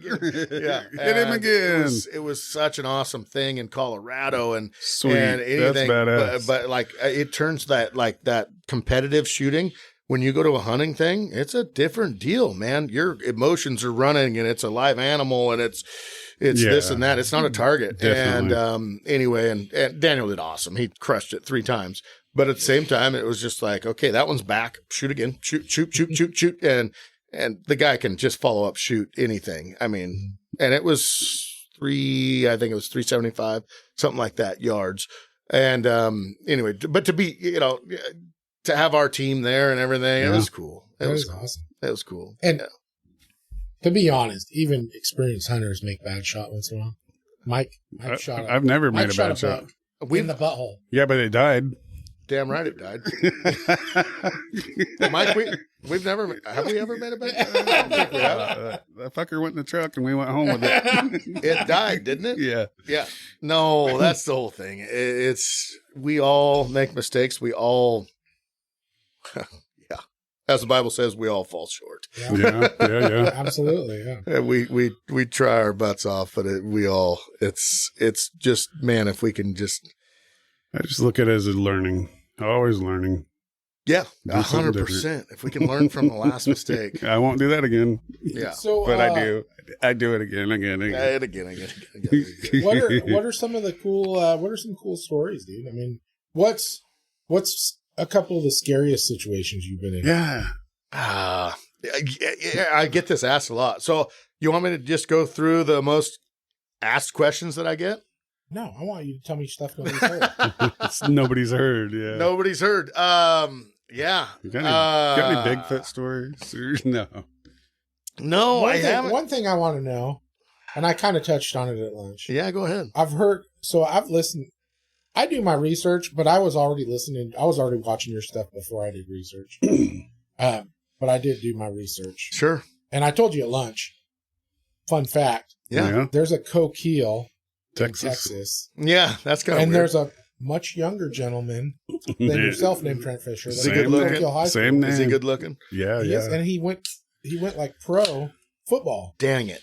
And dude, I'm doing this research and I'm reading this stuff and I'm like, this cannot be him. There's no way. I appreciate Carlos. I appreciate your honesty. Yeah, there's no come on, way. man. So I had to scrap all that research. But I've heard you mention it in a couple different videos in the past. You brought up Troy Polamalu. Oh man. Oh yeah. So what's the deal with that? Oh, so Troy played. Troy, everybody probably knows Troy. I mean, yeah, they know him way more than they don't. I don't. Who are you talking about? If they don't, what? Okay, here's the deal. This is what I've asked other people. Like, would you agree with me? Possibly the best defensive player ever to play the game? Absolutely. Definitely. Okay. All right. Perfect. So yes, I've tackled him 3 times in one game. That's all. But at the same time, the rest of the story, you guys are hearing the Paul Harvey story here. The rest of the story, I like that. The rest of the story here is that we went home at halftime because they 45 pointed us. Yep. By the end of the second quarter. So your lifelong goal is to make up for that. Oh, no. Yes, you want, no. Yeah, a little bit. Like, hey, Troy, yeah, let's go hunting. Yeah, no. But you want to go one step further, Carlos? Yeah. So, all right. So I pitched back. I told you I played football and baseball. So baseball, I pitched back in the game. And anyway, so, all right. Troy gets up to bat first time, right? Batting right-handed. And anyway, and I get 2 strikes on him. And I'm thinking, got this, right? Wait. Third pitch, he jacks that thing so far. It's not even funny. And all right, he goes around the bases, home run, obviously. Second time he gets up to bat, he goes left-handed. Fucking changed the roll up. Changed it all up. Bases loaded. Had 1 strike on him, and he jacks that thing so far. It still hasn't landed yet. I'm not kidding you a bit. Yeah, he hammered that. I mean, the guy was an incredible athlete. Definitely an athlete, yeah. And he would steal, he would get on first base, and he would steal second. Well, he was so shout fast. out to Troy Polamalu. Yeah, Stud. come find us. So you need to come hunting. Definitely. We're born and raised. Yes. And come hang out with me on the podcast. 100%. Yes. 100%. Come back to your hometown. Yes. And we'll have some fun. Yeah, we'll have some fun. But no, I always talk about it, and it's just one of those things. It's just like, if you want to talk about things in your life, because I've done some stuff, but I haven't done anything like he's done or anything like that. It's like, that's always like, I try to, always mention that. That's Cool, so, he's famous for his hair. Oh, yeah. Beautiful man. Being a defensive player. Beautiful man. Well, somewhere, my wife has a picture of her shaving his head. Yeah. Your wife shaved his head. Yeah, because one of her best friends was one of his best friends. And we can't hook this up? I'm trying. I've been trying to get that fool to make it happen. Come on, man. I don't know if they still talk. He claims they do, but I don't know if they do. Yeah, I've always said small town. Small town. But no. So, I just think it's funny that her interaction with him was shaving his head. Sure. And he's famous for having hair. I was going to say. The flowing hair. Yeah. What is it? Per plus? No. No, it's Head and shoulders. Head and shoulders, yeah. Come on, Troy. You couldn't have got a better sponsor than that. Nobody uses Head and Shoulders anymore. I would be curious how many millions of dollars has given Troy Polamalu.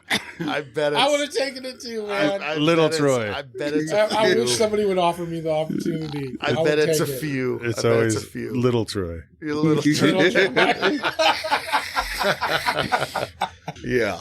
No. Oh, that's good. That's good. He's a good guy. So I was telling you, most of your, so being into guns is something fairly new for you then. Yeah. Is there any stuff out there that you really want to check out or that you haven't had the opportunity that you'd like to try? I'm pretty simple as far as that goes. As far as guns, I've liked just the long range side of things, and I like trying to just, stretch out your capabilities, right? Like, just see what you can do. But at the same time, it's weird. And we go back to this social thing, right? We go back to the whole thing is what's ethical. And with what I do, not just with what I do, just with who I am, I have to stay kind of within my means, I guess. And it's very difficult to choose between the two, because when we did bow hunting, right, we were pretty much, and I'm not trying to freaking wave a flag. I'm not trying to say I'm this guy or not, but we were at the kind of the pinnacle of bow hunting, right? We did everything in bow hunting, and we did that and to our best ability and everything. When we got into guns, I have learned it's a whole different category. Everybody has an opinion. Yeah. Everybody said, you go out, Carlos, next year and kill a bull elk with a 6.5 Creedmoor. and listen to all of the people, even Why would you? I hear it all day long. different opinions? no, on I know everything. you hear it all day long, but that's what I'm saying. As Yeah. far as like, it's just like ballistically, if you look at the round and you can put it where you want to, that's the best round you could ever shoot in your life. Exactly. Yeah. If you want to look at BCs, if you want to look at all these different things in the rifle category, but at the same time, it's, oh man, my granddad would roll over in his grave if it wasn't shot with a 30 caliber. Why you know would what anybody? Yeah, exactly. Yeah. So, Well, it's. I tell my customers all the time because I mean, there's every day there's a debate going on in the store. I mean, we get old timers, we get young Sure. guys, and everybody's got a freaking opinion. sure. But the facts of the matter are that people have been killing deer and stuff with 22 mags. 22. Yeah. A 22 long rifle. I've heard people. 218B. You lever name it, action. they've killed Savage. animals with it. Has a 270 not killed just about Any fucking more game. animals than anything Yeah. ever? What it comes down to is what you're shooting What you is like. all about your skill. Yeah. If you can't hit the broadside of a barn, then you better have a big fucking gun to shoot. But if you're You know gonna your get a limits. freaking good shot on that animal, Yeah. as long as it's a freaking big enough round that animal's not going to suffer too much, you should be fine. Just ethical. Yeah. And if it's big enough to kill a person, it's big enough to Kill an animal. You want to hear a story real quick? Sure. Ah, shoot. That's what we're here for. I feel like I've been too deep into my story. Anyway, so I've been getting into a lot of competition. Not a lot, but I do a few competitions a year, rifles now, and got invited to a competition in Montana for the last 3 years straight. And it's the best shooters in the country, the best in the country. It's an invitation only, and I've been privileged enough to get invited to this. Who'd you pay off? I didn't pay off, so all right. So Oh, Sig must have got you in. my God damn. my good friend Peter Howell, he runs the competition, I and knew you had to have an in. yeah, I had to have it in. But the other thing is, the thing I will tell you is Trevor and I, it's a team shoot. So it's a team shoot. They only allow 45 teams, and it's all categories. It's whatever you want. And Trevor and I, we've shot our gun. So our 24-inch barrel, 6.5 Creedmoor with stock ammo. We were the only team out of 45 shooting a stock gun With stock ammo. store-bought ammo. Yeah. All right. So definitely the underdog. to say the least. And first year we took 45th place. So prove their point. Yeah, proved the point. Yeah. But at the same time, we're learning, and this is when we kind of started getting into the long range stuff. And this was 4 years ago. So 3 years ago, back in the competition. And competition, I'm saying, like, we know we're not going to play. We know we're learning, and these are the best shooters. You're there for the experience. Yes, these guys are unbelievable, and I would love anybody in the rifle category to go in this whole thing. And anyway, so long story short, so second year, we take 37th place. Moving up. Yes, and it's just like, okay. You guys were probably so excited about that. We weren't last. Yes. Yes. Yeah, we weren't last. And so anyway, so we keep shooting it. And we shot with, it was so amazing shooting. So I've shot with, anyway, the winning team, and, they've shot against all of snipers. They went back east and shot the whole sniper category, where it was in the military zone. I don't know all the leagues and all that stuff and everything. And they won it. And anyway, the guy's name's Brent. He's unbelievable shooter. And so we go every stage. And so we're at this point now, Trevor and I, where we take our Kestrel, and we're because it's in Montana, Yeah. and it's blowing 15 miles an hour, and all these targets are anywhere from 375 to 1,200 yards, and they're 6-inch targets. they're small. And so it's just like, you really have to dial in and figure out what you're doing. And anyway, and these guys, I'm not kidding you. And we're doing all this, paperwork. You look like a college quarterback. You got your game. Oh yeah. You got your arm bar. Yeah. And you're just writing down dope because you got 4 targets to shoot. So I'm writing down dope on every single target, all this stuff and everything. And Brent and them, they're right beside us. They're the ones that made first last year. They took second that year that I'm talking about. Anyway, and he throws up some grass. He watches it. Not even numbers. He's just looking No at grass. numbers, throws up some grass, and he's just like, okay. And Trevor and I get up there, and we're just like, okay. And the range officer, he's like, okay, here's your targets you need to shoot in the sequence that you have to shoot them. Okay, you got 5 minutes. Do you understand the course of fire? And you have to say, obviously, yes. If you don't, and we say yes. And he goes, okay, go.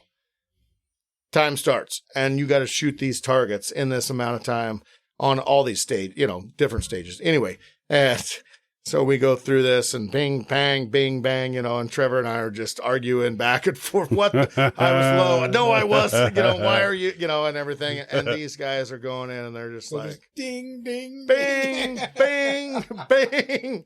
And it's just like every single time it's impact. And we're like, mother, what the fuck what are we is going doing? on? What are we doing? So anyway, our last year we shot it, we took 34th. So we're moving up, but we are the only team shooting all of stock rifle and stock ammo. Everybody else, I mean, there's guys with $10,000 barrels. Thousands. So you guys going to step it up this year and use some custom stuff? Well, I don't know, because it's just like, SIG sponsors it. help us. Yeah. Yeah, they help us out. So I'm like, hey, man, all I want to do is learn what I'm going to use in the hunting mode. All these guys, they're not using any of those rifles for hunting. We're using our hunting rifles. Like, Well, there's a big debate about competition shooting versus people that train for just competition shooting are not prepared for actual real life protective shooting or hunting. hunting. And it's a true fact. It is. It is. I mean, it is. I will say it's a mindset, definitely. One thing I will say, like at that invite only, was a lot of ranchers. Yeah. Yeah. You would imagine. Oh yeah, because they're probably killing coyotes all day long. Yeah, predator These control. guys are shooting up canyons with side winds, with all these different, and that's the biggest thing. Like anybody, it's a math. It's just a math problem of how much my bullet's going to arc. Yeah. But how much is it going to get pushed by wind on certain directions and all that? That's the big thing. And that's what everybody's trying to equate and trying to bring into it, So, but these guys that just have overalls on and a cowboy hat, they're fucking don't count those guys out. Piece of straw out their mouth. Right now. Don't count those guys out, because those guys can flat shoot. What are they? Kentucky windage? Yes. Yeah.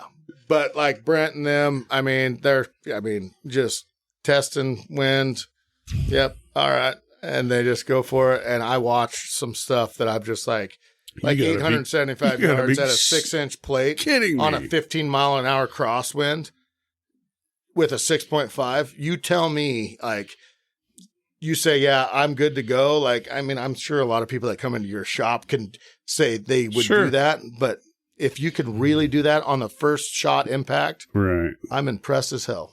I've got a buddy, and him and his wife, they go to Idaho every year to elk hunt. Okay, yeah. I think it was last year or a year 2 years before. ago. They both got their elk, and I think his was at 1,300 yards, and yours was at like 1,500 yards. He has it on a GoPro, and I would be scared to even take a shot at an animal. No shit. They're using a big ass bullet. They're using like a 338 run or whatever. Yeah. So they're using a big bullet, but I don't give a shit. The longest shot I've made is like 700 yards. Yeah. And I'm not even close to that. Mine's like 320. So far. Trevor killed one. Did you see that video of Trevor's drop time buck? I don't know if I watched that one. 1350. Yeah. Blacktail. Goddamn. It just, I'd be so nervous. We argued after he killed the buck. He watched the I goddamn wasn't bullet. there. I wasn't even there. And we argued about it. I'm like, Hey. why the hell did you, what? Yeah. And he's like, Trent, I could not get any closer. I'm like, yeah, but what the, you know what I mean? Yeah. Like, and Trevor can shoot. He can shoot a gun. He's the one that got you into it. Yes. So. Trevor's very, very, very good at it. And it just like, but okay, 1350, No Trevor? shit. That's like Or 1330 or whatever it was. But- Anyway, but it's just like, that's for a blacktail. And that was with a 300. That was, but he wouldn't have tried that if it wasn't a 30 cal. But he got his 40 pounds of meat. shit. 35. 35. Yeah. Let's be honest. Yeah. The horns were bigger Everybody than the tells deer. me, oh man, those black ties. Yeah, there's 6 packages there. Yeah. There's 6 packages there, no matter how you weigh it out. 6 packages. We spread it out to more packages, but Yeah. we use more than one package. I was going to say, you guys, Yeah, we smaller skip. families, Yeah. smaller families. We do. no. We break it down to half pounds. Yeah, there you go. Venison is for when you're eating breakfast alone, dude. Oh, man, isn't it though? Yeah, they're not that big. They're not that big. Oh, but they're fun to hunt. Super fun to hunt. Super, That's and they're what hard, it is. and they're hard to find, and they're hard to find a good one. That's So- for darn sure. You've been into your whole life into the forest. Yeah. Hunting, working, cutting trees, whatever. What is your opinion on the predator situation in Oregon right now? I thought it was going to be a Bigfoot question at first. So. Well, Oh, dude, that's he my is a thing, so he is a that's my predator. next. Oh, that's next. That's next. He is a predator, by the way. But, Yeah. But anyways, No. It's if it doesn't get managed, yeah. we're Unfortunately. going backwards. I mean, honestly, and that's what it is. So my uncle is one of the best. He has some of the best group of hounds. He's a houndsman in the state. Yeah. Yeah. And so he works with the government trapper, and I great. honestly think that hound hunting, I think, is the solution. They need to open up a hound hunting season. Yeah. And for 100%. 100%.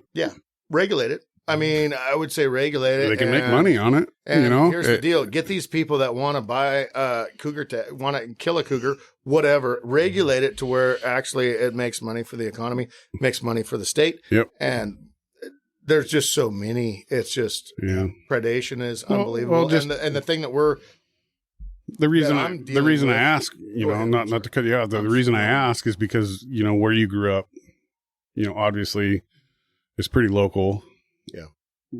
I've run around in that country quite a bit. And just from the time when I was a teenager to now, just seeing the difference with the bears, obviously the cougars, the coyotes. but you just said it, bears. Yeah. Bears do. So if you look at ODF and W, and I've delved into a lot of this, and like we talked at lunch, it's hard to have like a political stance on a lot of this for me. But at the same time, like the bears, they kill more elk calves than cougars and bobcats Definitely. combined. Bears do. 100%. That's their main. Well, and then now And we people brought don't wolves. understand how many bears that we have. Yeah. That's the aspect of it is just the population. Well, if they want to know about bears, they need to just talk to a logger. Oh, man. Well, Oh, that oh, pretty much why I was just kind of brought that up because No, you're you 100% grew right, up in that industry and Yeah. And then now they brought wolves back. yeah. Yeah, I've another- never seen one. I haven't yet, but I've heard. Year before East. last, I've we heard were- they're around. I don't know. Diamond Lake. Year No, before I know last, we were Diamond up at Lake. Lamola. No, 100% they're there. We were hunting Lamola year before last. Oh, you were? Opening day of season, it's snow everywhere. Yeah. We on the went to go check out the area that we were going to hunt for the day. Mm-hmm. As soon as we get on the road, there's freaking wolf tracks and elk tracks everywhere. We find half of a freaking dead calf. No kidding. Yep. That That just night. half of it. That 100% Off the wolf side of the kill. road, 100% wolf kill. Yep. And we didn't see it sign of elk the whole rest of the time we were hunting. Yeah. Yeah. So, And the sad thing is, and you guys know this as well, it's just going to move. It's Oh, going to yeah. move west. well, It's going to move this way. they reproduce so fast. Oh, Yeah. dude. Yeah, you can't control them. You're not going to control them. The litter count is just crazy. And on top of that, the thing that I worry about most is when wolves get in this brushy where I live. It's like a cat, now. It's Roosevelt, you spook it and it goes, 200, 300 yards. And then it'll look over its calm down. shoulders. Yep, correct. A Rocky Mountain bull, that thing runs over the next county. 6 miles. Yep. You guys, it's gone. You guys know this. You guys know this. But when wolves get smart to what Roosevelts are doing, and just wipe them out. They're going to wipe them out. They're going to wipe because they're apex vicious. They're vicious, and so is it a worry? Yes. Is it regulated? Not a chance in hell because they can't even regulate their bobcats and cougars, and bears for that matter. I just don't understand the whole predator thing. I don't understand why they think they need to they're talking about reintroducing freaking grizzlies. Grizzlies. Yeah. That's the dumbest idea. That's insane. Dumbest idea. Family up in Washington are going over that with the Olympic Peninsula they released. Crazy. Yeah.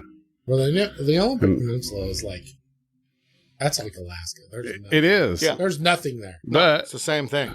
Yeah. You only got so much, forest land and stuff to where reproduction and everything else, they're going to spread. Especially in there where there's no roads or anything. And then they're going to go unchecked. They're just going to populate like crazy. Yeah. Yeah. No, it's like you asked me earlier, the scariest times and stuff like that, the sketchy times that I've had, and I haven't had too many, honestly. Kodiak, there was a brown bear I can imagine. Came, and it was coming by the raft. And the biggest thing on that is they're just kind of curious. And so they bite our raft. I've got a 17-mile float down to get picked up. I'm screwed. You rely on that, and you can't be in the water because it's too fucking cold. I'm screwed. Yeah, and it's half the time the water's frozen. So it was, and that was the time that we had, shot over the bear and scared it off or whatnot. Wait, it didn't even move. Looked at a 10 millimeter. Like, what the fuck are you doing? Didn't even.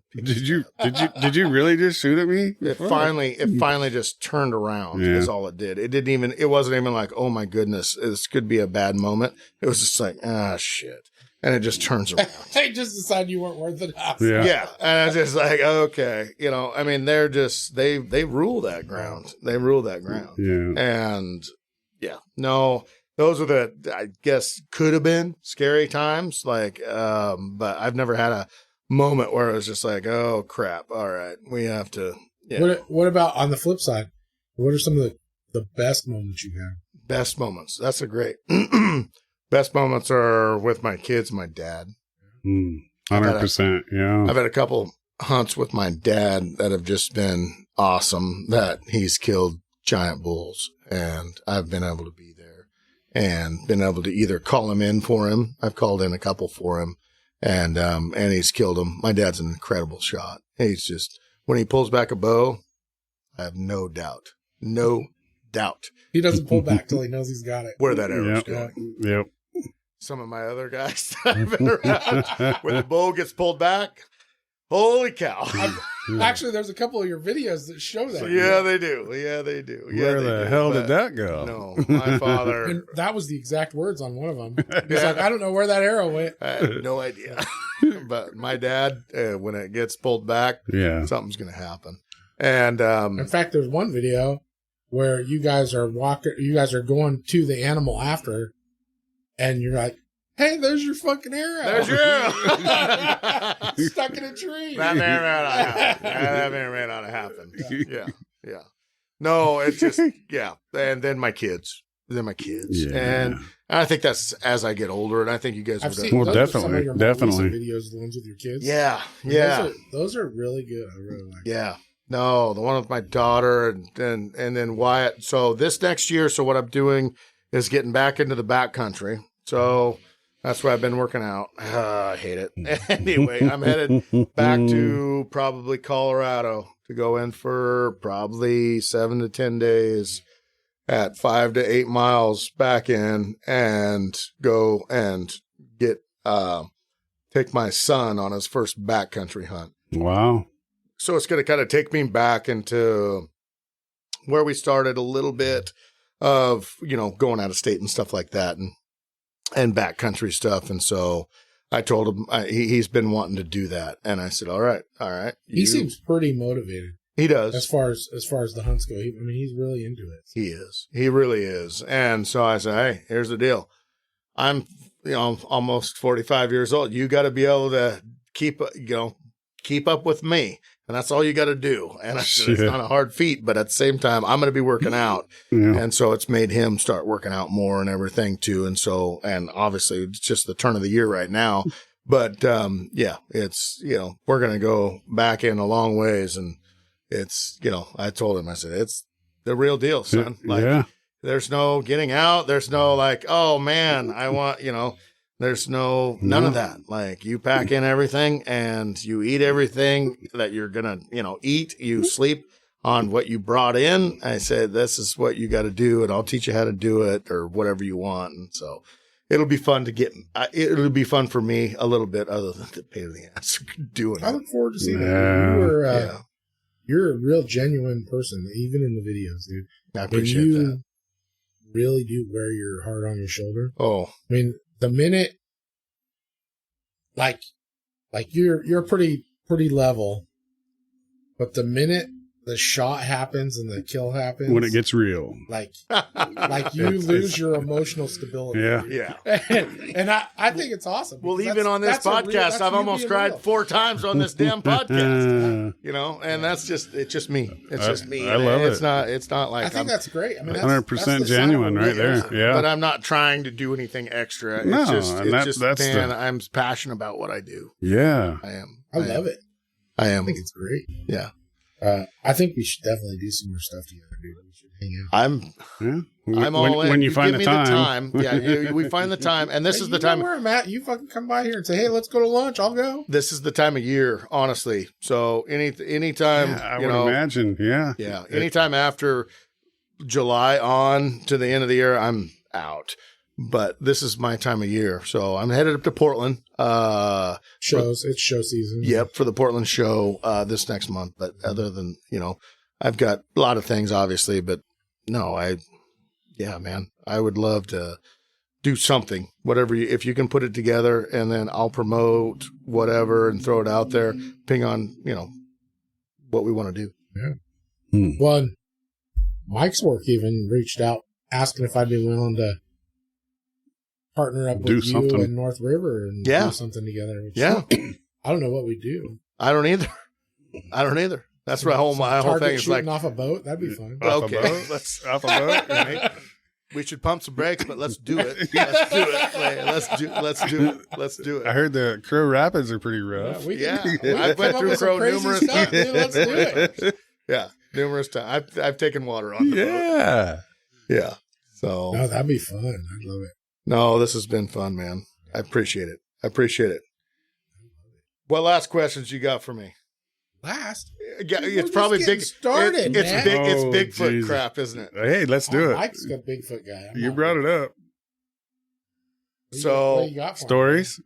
Man, I wish I had something for you. No locals or anything told you. Come on, I've never met anyone from fucking Cook Hill that didn't believe in Bigfoot. Well, you've met one. So I've cut in Northern California. I've cut, and that was the biggest thing. So like we would go down there and did it for years in the summertime. And I cut down there, and I'd be at an RV park, and so they'd have a pool and a hot tub and everything. Sure. I'm not kidding you. How many times in that hot tub, after work, you've heard it, and it would be like, "Hey, what's that? What are you guys doing? Oh, we cut here. Oh my goodness, what's that one town that you guys went through down there? We went through everywhere. Willow Creek. We went up. That's a big one. Yeah, I cut all over that country. We went McKinleyville, Fortuna, all the Bigfoot country, bud. We went on a couple's camping trip. Yeah, up over Grayback. Yeah, over Willow Creek, all through there. Oh yeah, and love it. Dude, my wife and her friends, they're all about freaking Bigfoot. Oh man, I'm a skeptic, dude. I'm just a guy, and I don't believe in a lot of shit, and I'm not scared of a lot of shit. I just do whatever. As long as people don't fuck with me, I'm good. So we went up there, and I'm sure it was like this when you were there. it's crazy. That whole section of California is beautiful. Gorgeous. Yeah. But it's all closed. Like, they don't have money to do anything. So they've got amazing campgrounds and stuff that are just blocked off. The KOAs kick ass. Yeah, you can't even go in anywhere because they're just blocked off because they can't afford to maintain it. Any type of state one. We're up there and we're just exploring. Like, we went, and it was getting dark one night. The first night we got up there, it was getting dark. And so I was trying to find us a place to camp. And we were just going to camp, set up our tents real quick and camp wherever. So I pulled down this freaking road to, I think it was like an old Boy Scout camp. Mm-hmm. Like a defunct Boy Scout camp. And you go down there, and on one side, it's Boy Scout camp. They got like barracks and a little mess hall and everything. Yeah. And then on the other side, it's just a campground. Okay. Well, there's nobody there because it's closed. They don't use it. So we go into the Boy Scout camp area, and everything's unlocked. So we're exploring, and it's dusk. It wasn't dark. It was dusk.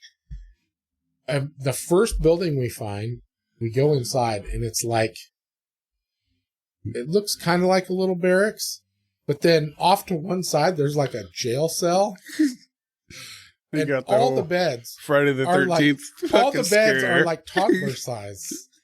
I'm out. Yeah, we're not Well, that's staying what here. everybody else said too. I'm out. And then there's like a mess hall that's got like tables and chairs and stuff in there. And they just left all this stuff in the woods, you know? And I was like, okay, whatever. But by the time we got done exploring this stuff and everybody's creeped out, it's dark. So I just went across the street to the campground and I start pulling into a campground. I'm like, all right, we'll just stay here. And my buddy and his girlfriend and my wife, they're like, fuck, we are. They're like, no, we're not staying here. We're out. We're out. So we had to explore more. And then we found, it looked like an old like miner's cabin. And it was cool. But there was recent plumbing that like ran up the hill to nowhere. And so my buddy's like, no, dude, there's like a freaking cartel grove.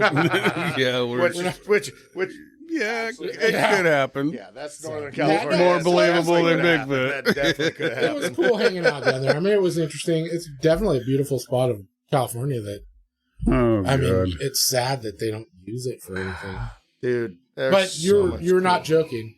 Everybody there believes in Bigfoot. Well, there's statues. And oh yeah. and No, there's all that all over the place. Yep. It's like it's nuts, but yeah, it's seems like from Trinity West. All right, oldest thing. Yeah. Still having fun? I'm always having fun. I got I told you. Sweet. Dude, you've been on a lot of podcasts. Yeah. You have been on a lot of podcasts. Yeah. Yeah. But 99.9% of them just are about hunting.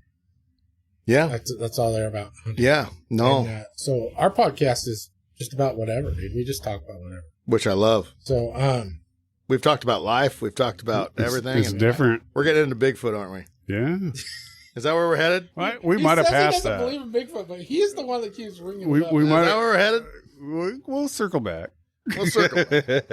You got a Bigfoot story? I don't. I have a number of them. My cousin actually believes It's always in Bigfoot. family members. Yeah. Yeah. Yeah, because you worked in the woods. I worked in my There's woods. very few people that work in the woods that don't believe in Bigfoot. So. Yeah, I've never had an encounter. I've been there, like I said, every day of my life back, in my not former life, but yeah, I mean, and my dad, he's worked in the woods every day of his life, and he's 67 now. He's never ever, and my grandpa, none of them believe in him. But I'm sorry, I don't want to burst any bubbles. No, you're My whole not. family- You're not. So I worked in the woods for 2 days. 2 days. Okay, well, And then I realized that was not for me. that is not. But my whole family on my mom's side still to this day works in the woods. They're all loggers. And Okay, sure. heavy equipment operators. Cool. And you name it, they've been doing it forever. And honestly, I had never heard much about it. But my one uncle, one year at elk camp Ooh. in the Steens. Okay. They all went out for their hunt in the morning, and he came back almost comatose in the back of the truck, white as a ghost. Left his rifle. I was going to say, didn't he leave his gun? Left his gun behind and everything. Dude, I have... Because he swears He's seen something. he's seen something. I've got stories just like that. Yeah. And some of the best hunters I know, like best hunters I know. And they're like, no, this was weird. This happened. And I don't want to talk explain about it. Yeah. Oh, yeah. No, 100%. But I'm just telling you, like me personally, Right. I haven't. Yeah, me neither. I've heard some weird sounds, and I've learned over the years that a lot of animals don't sound like what you think they sound like. No. 100%. Like cougars. Cougars can make some weird Cougars sounds. sound like Yeah, a they freaking can. baby crying in the Yep. middle of the woods. Baby- It does not sound like a cat. Especially if you ever get Yes. to witness one in the wild, which is Pretty more rare, common now than it used to be. but still pretty rare. If they don't know that you're watching them, some of the shit that they do is like amazes you. Like, Crazy. what the hell? Even elk. Yeah. I've heard bulls Yes. do the weirdest sounds, Chirps like, and like fucking- chirps and cow calls and meow, meow, and you're just like, what the? Is that a cat? No, that's a That it was came out of that elk. and it was Yeah. a bull elk. Yeah. Weird stuff. So, but no, gosh dang it, I want to say something cool. I want to say that, No, I just want to know, but at the same time, I want to have a cool story. Yeah. It'll happen. Yeah, Just, at some point. just right? look forward. What I'm sure you've got some cool stories about running into some weird animals, though. Yeah. Stuff you weren't expecting. Stuff I wasn't expecting. Yeah. So, man, my memory is, and my brain cells are just done. As far as just like certain hunts that people, like my rafters, I have a few different elk horns in my rafters, and a lot of people say, well, where'd this one come from? And I'm Sure. like, son of a, I don't. I don't know. You're like, I should have wrote something down. Yeah. No, I should have had some kind of note, but no, like one thing was cool. I will say, like when I was in Alaska, I took my daughter. She was 14, and I took her to Alaska to caribou hunt. I'd never caribou hunted ever, and we got to this transporter, and so in Alaska they have transporters, and they can't tell you anything. It's just their job, and they're not a guide. They're not any of this. They're just Right. transporters. And so I said, I want to go to the furthest reaches that you can get. And he said, well, shoot. And he had an airboat. And so he boated us 62 miles up the river. So we get up the river, 62 miles in the Brooks Range of Wow. Alaska. Beautiful, beautiful country. Fucking pristine. Yeah. Caribou hunting sucked. Ass. Terrible. Took me 3 days. You should have stressed on that. Yeah, it was I wanna terrible. go to It was caribou. terrible. And my whole thing is like, one of my goals actually is, and my hunt goals is to kill a wolf. I've seen a number of them. Sure. In Idaho. I've seen Montana. I've seen them. You would never kill one. I've never killed unless one. you had the tag. No, I had a tag. That's the whole thing. Everywhere I've had a tag. Every single place that I've hunted them, I've had a tag because I always buy one. And I've never killed one. And anyway, so we go clear up in the middle of the Brooks Range, and it was beautiful, awesome. Rained like a bastard, normal stuff. Anyway, and my daughter ends up killing her first big game animal, caribou. It was awesome. Day 3, the only caribou that I could find. And I'm not kidding you. There was 7 caribou, and I'm like, we need to. You and got it was one of them. It was 3:45 in the morning because it's always light up there because we were so far north. It was out of Prudhoe Bay and then north from shit. Prudhoe Bay. And I'm like, get up, honey, get up. And she's just like, what? Then I'm like, get up, Shoot. get up my back, and we're going. And she hiked and she hiked and she hiked, and we ran down these caribou, and she kills this really, I mean, not a giant, but a really nice caribou. Anyway, but my whole thing on that was to kill a wolf. Well, what I didn't expect was, like you said, what have you not expected was muskox. Oh, wow. shit. Never seen a muskox in my life. And so I'm out 2 days later after she killed it. I packed it all out and did all that and everything. And anyway, and I look over and there's this prehistoric. Like, what the hell is that? You're like, that's not a wolf. I'm like, that's not a wolf, and it definitely ain't a caribou. And it's a muskox in the river, and it's got, and they have so much shaggy hair and everything. And that's amazing. The river's we had a lot of rain, so the river's pretty swelled up, and it was just in the river, and it was just walking. It probably just looked like one of the freaking grass humps that are all over. It kind of did, but it was just the most awesome thing, and it was just like, I'd never seen one before in my life, and another thing I wanted to see up there was a wolverine, and because they're there, I guess, and I never did get to see one of those, but no, the muskox was just like, it was something else. I've never seen something like that. I had never seen a porcupine in the wild. Oh, really? Until I went to Alaska the first time. Yeah, and I literally could have touched one. Like he was on a tree beside the road that we were on. They're not smart. And I pulled up right beside it, and I could have freaking reached out and touched it. Not a good idea. Yeah, no, I knew it was a bad idea. And but they're cool. They're cool, aren't they? He was huge. Yeah. He was freaking huge. And their face is so they pretty. Make some like pretty fucked up noises too. So porcupine are actually one of the number one staples for cougars.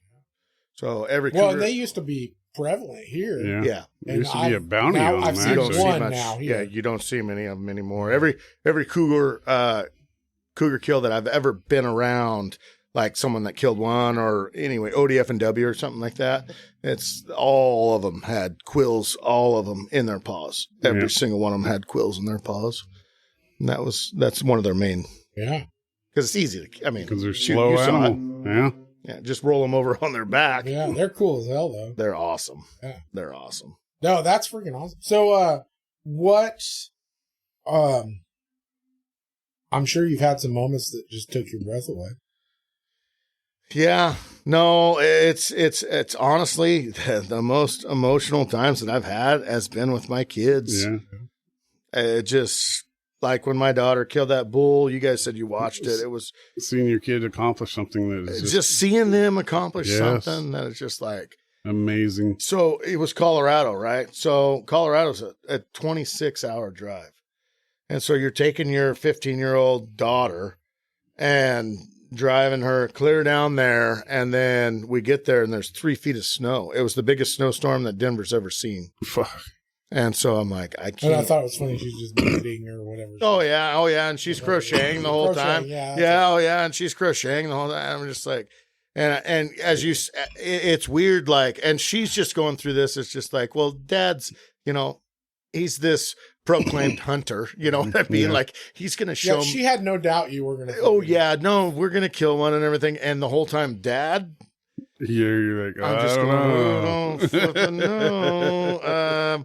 Okay, how many days do I got? You couldn't even go where you were actually going to go hunt. Couldn't even close. So I tried to, and I'm like, okay, I could take her up that, but it was a BLM road. They hadn't plowed. It was 2.5 feet deep, and it was 2 miles in before it got. You know it's going to get deeper. Well, but before it got through where I could even hunt. And so I was taking her, and I'm like, I can't do that. That's not a father thing. And so that was the hardest time. Like me, I said, all right, let's go. Let's go. Let's get in there. It sucks ass. But at the same time, I knew there was going to be some bulls up in this upper country. I'd seen them 3 years ago in there, 2 years ago. I hunted that for deer, and it was the same season as we were there. And I knew there's some pretty good areas for bulls. And I was going to go up in there, and I'm like, we can't do that. Okay, let's pull out of there. And so me and Garth, can't thank him enough.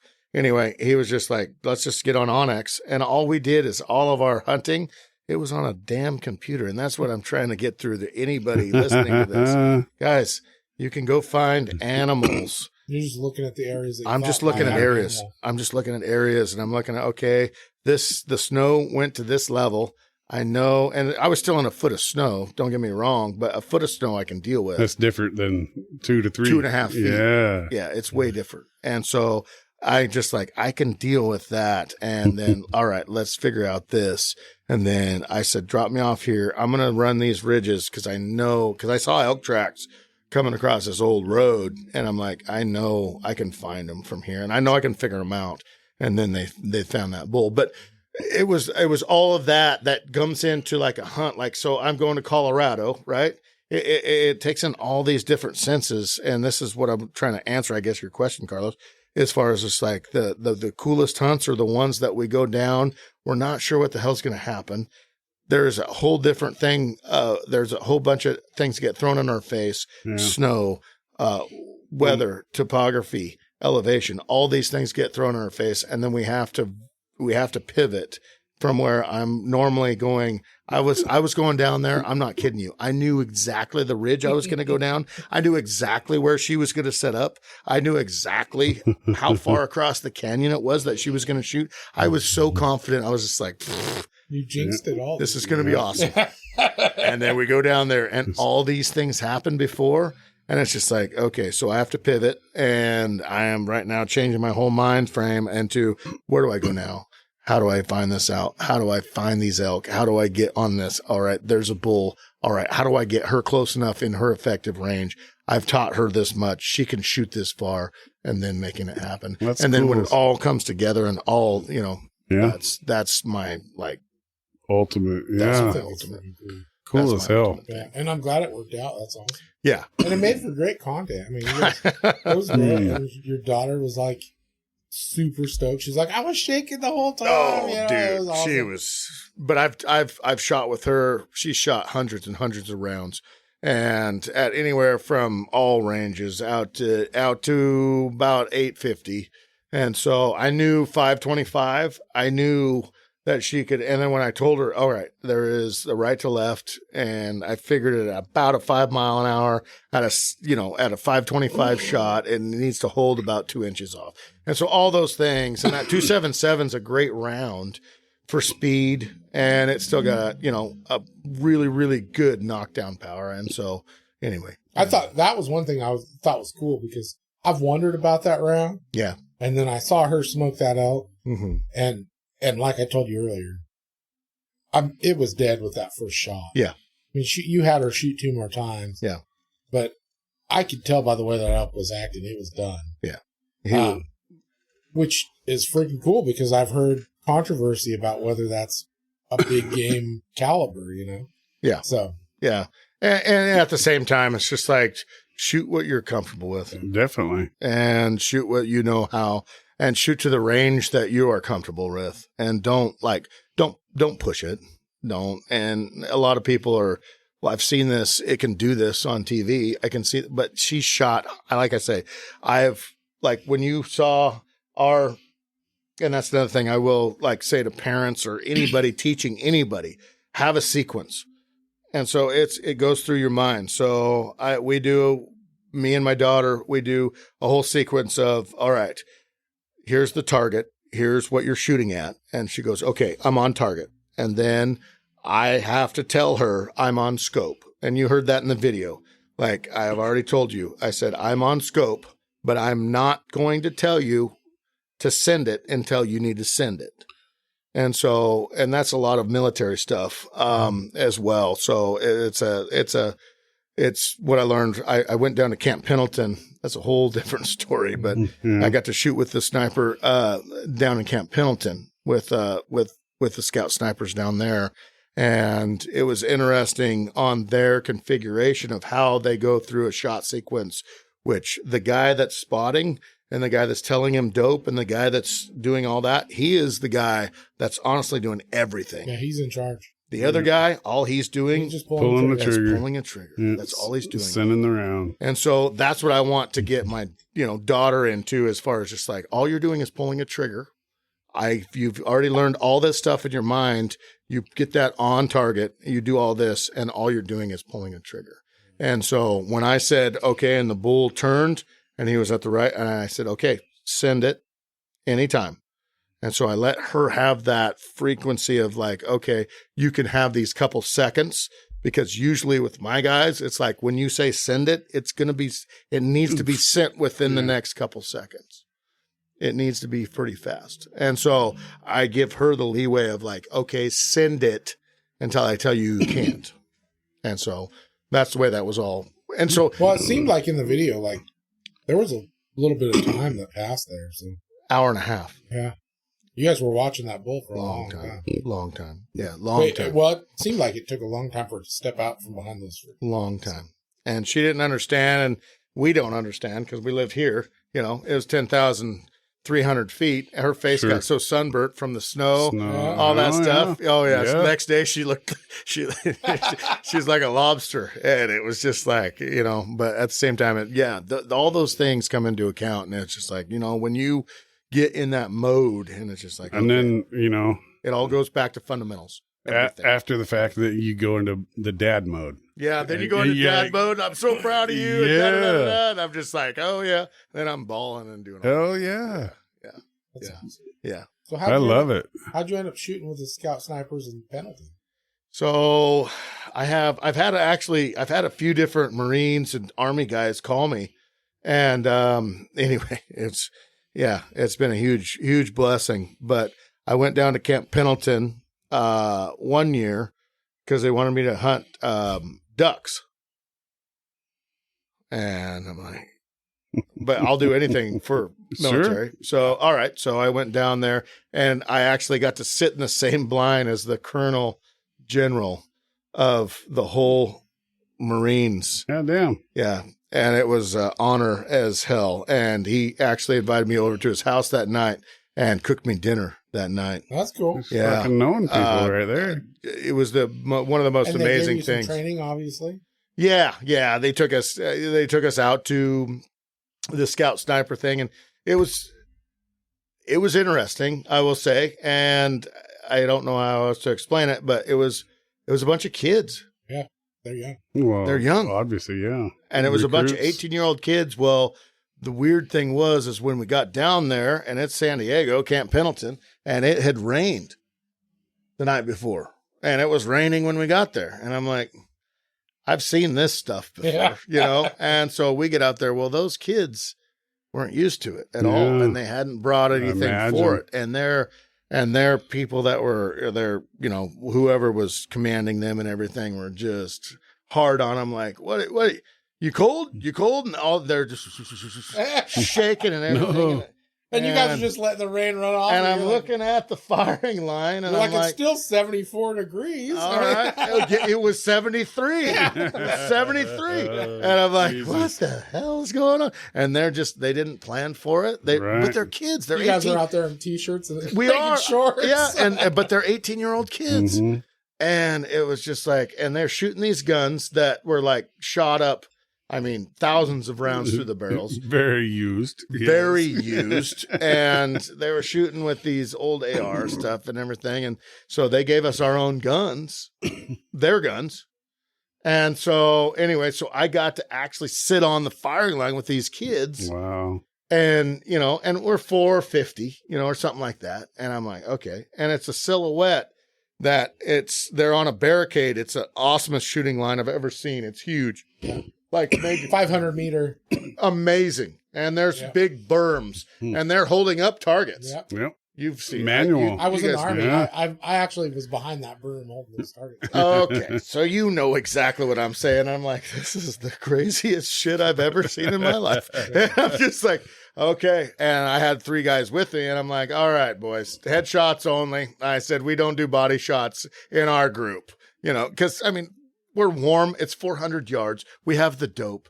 And the headshot is this big at 400 yards. If you can't hit that, get the out of my group. 6-footer. You're done. And these kids are over here and there's this one guy, the kid named Craig, and I'm laying beside him on the berm.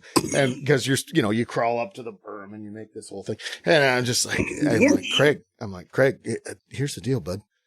Just take a deep breath.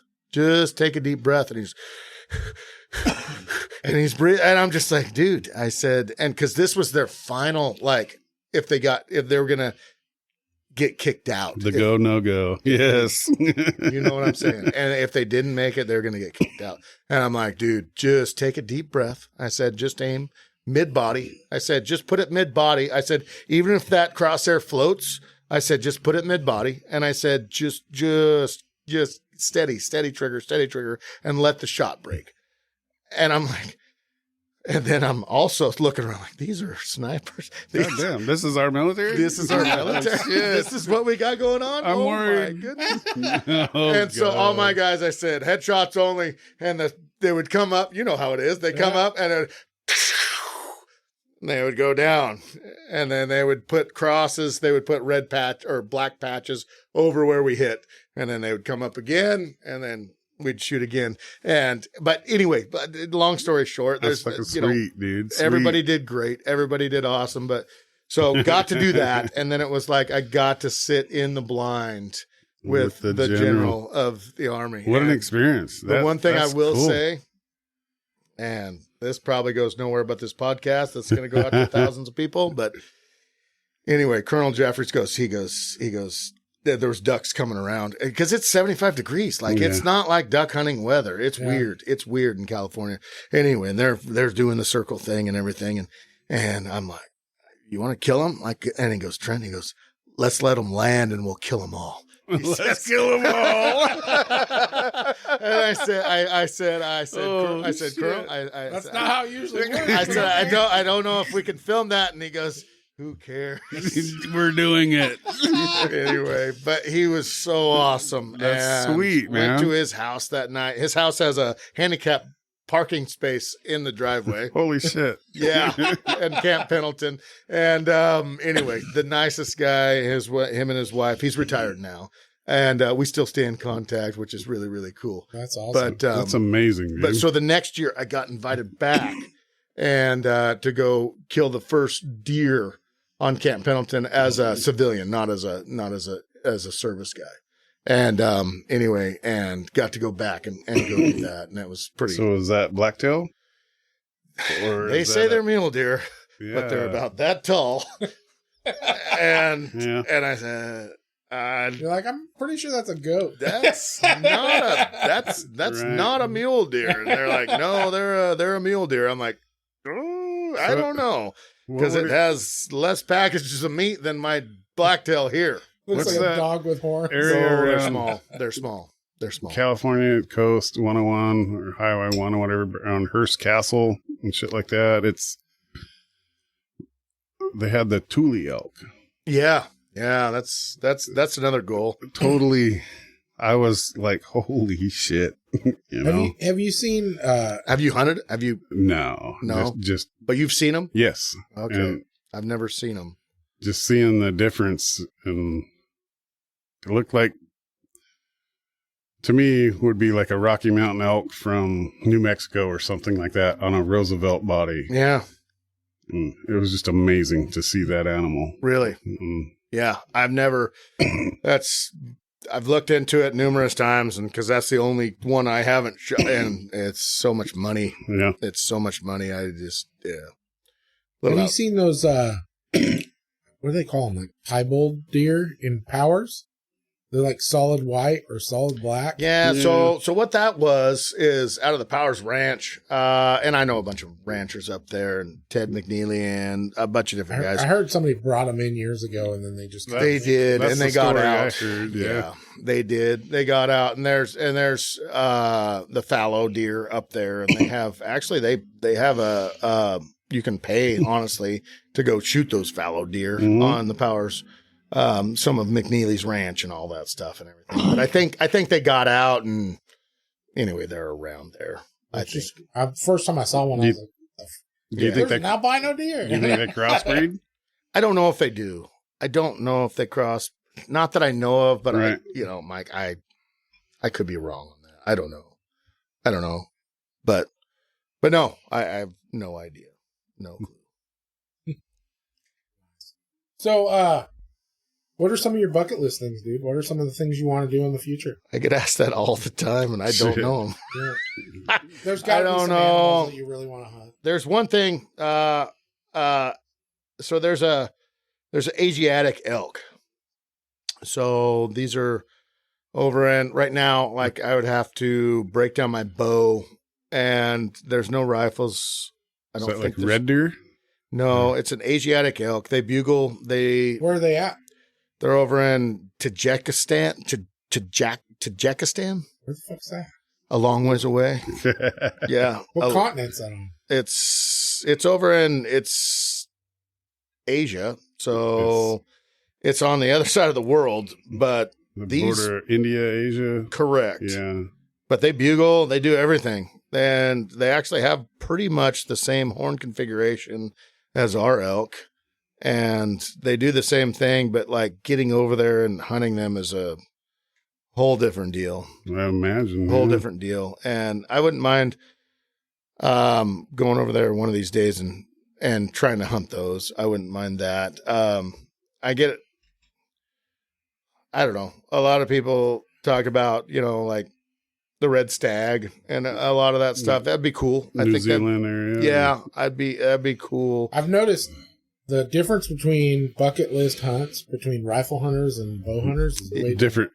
Rifle hunters are way more about trophies. Yeah. Yeah. Bow hunters are all about what's the hardest thing. The animal. Yeah. Yeah. Yeah. Like our friend Shane, he's got a good friend that's really into bow hunting. Mm-hmm. And one of his bucket list things was Can I guess it? no, it was like a baboon or something like that. Okay, I wouldn't guess it. Africa. Yeah, And, those things are easy. They're a dime a dozen in Africa. I don't know. He wanted to With the bow, though. Yeah, but it was still like I know guys that have been over there and killed.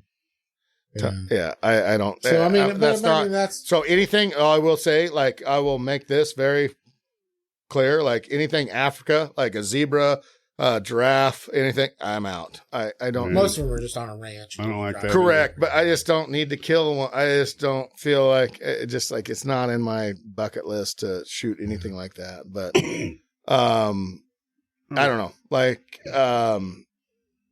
tar or something of that nature without getting dropped off with a helicopter, like actually going and doing it on your own. That'd be tough. And I would do that a rifle. I wouldn't do that bow. It just sounds brutal. No, I'm realistic. Yeah, no, some of the other stuff, moose was a big checklist. Have you done like grizzly? No. And I've been around a lot of them, in the past, and I've seen quite a few of them and stuff.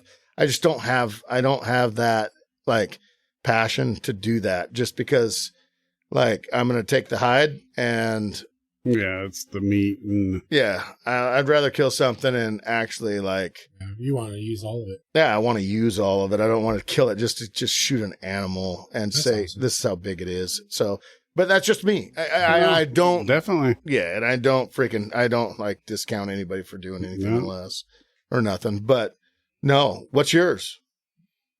Honestly, dude, if I had the money when I retire, I would just travel the world. Carlos just says Oh, everything. dear God. Everything? What would be on the top of that everything list? Actually, the moose is top of my bucket. Top of the list. Moose is probably the top of my bucket. Okay. But there's, I don't know. I honestly, so my grandpa, before he passed, I talked to him. 'Cause he used to be avid hunter my whole life. And then he got older and he went hunting, but he never killed anything. And I asked him about it. Luckily, I got the opportunity to hang out with my grandpa a little bit before he passed away. And I was talking to him one time. And funny thing, my grandpa, the last few years of his life, he lived in a camp trailer, equipment watching in the woods. Damn right. Because they wouldn't let him run equipment anymore because he fell off of a cat and broke his hip and it took a year to heal. Gotcha. So they're like, no, you can't run equipment anymore. Right. So he still lived in the woods, watched equipment. I mean, that was his place. And I'm pretty sure he survived off of Ham's draft beer and Jim eating sausage because there was nothing else in his camp. Ham's is so good. And there was we had to, when we would come visit him at his camper, I had to go in and like fold up his Playboys that he had hanging on the walls before we brought the kids in.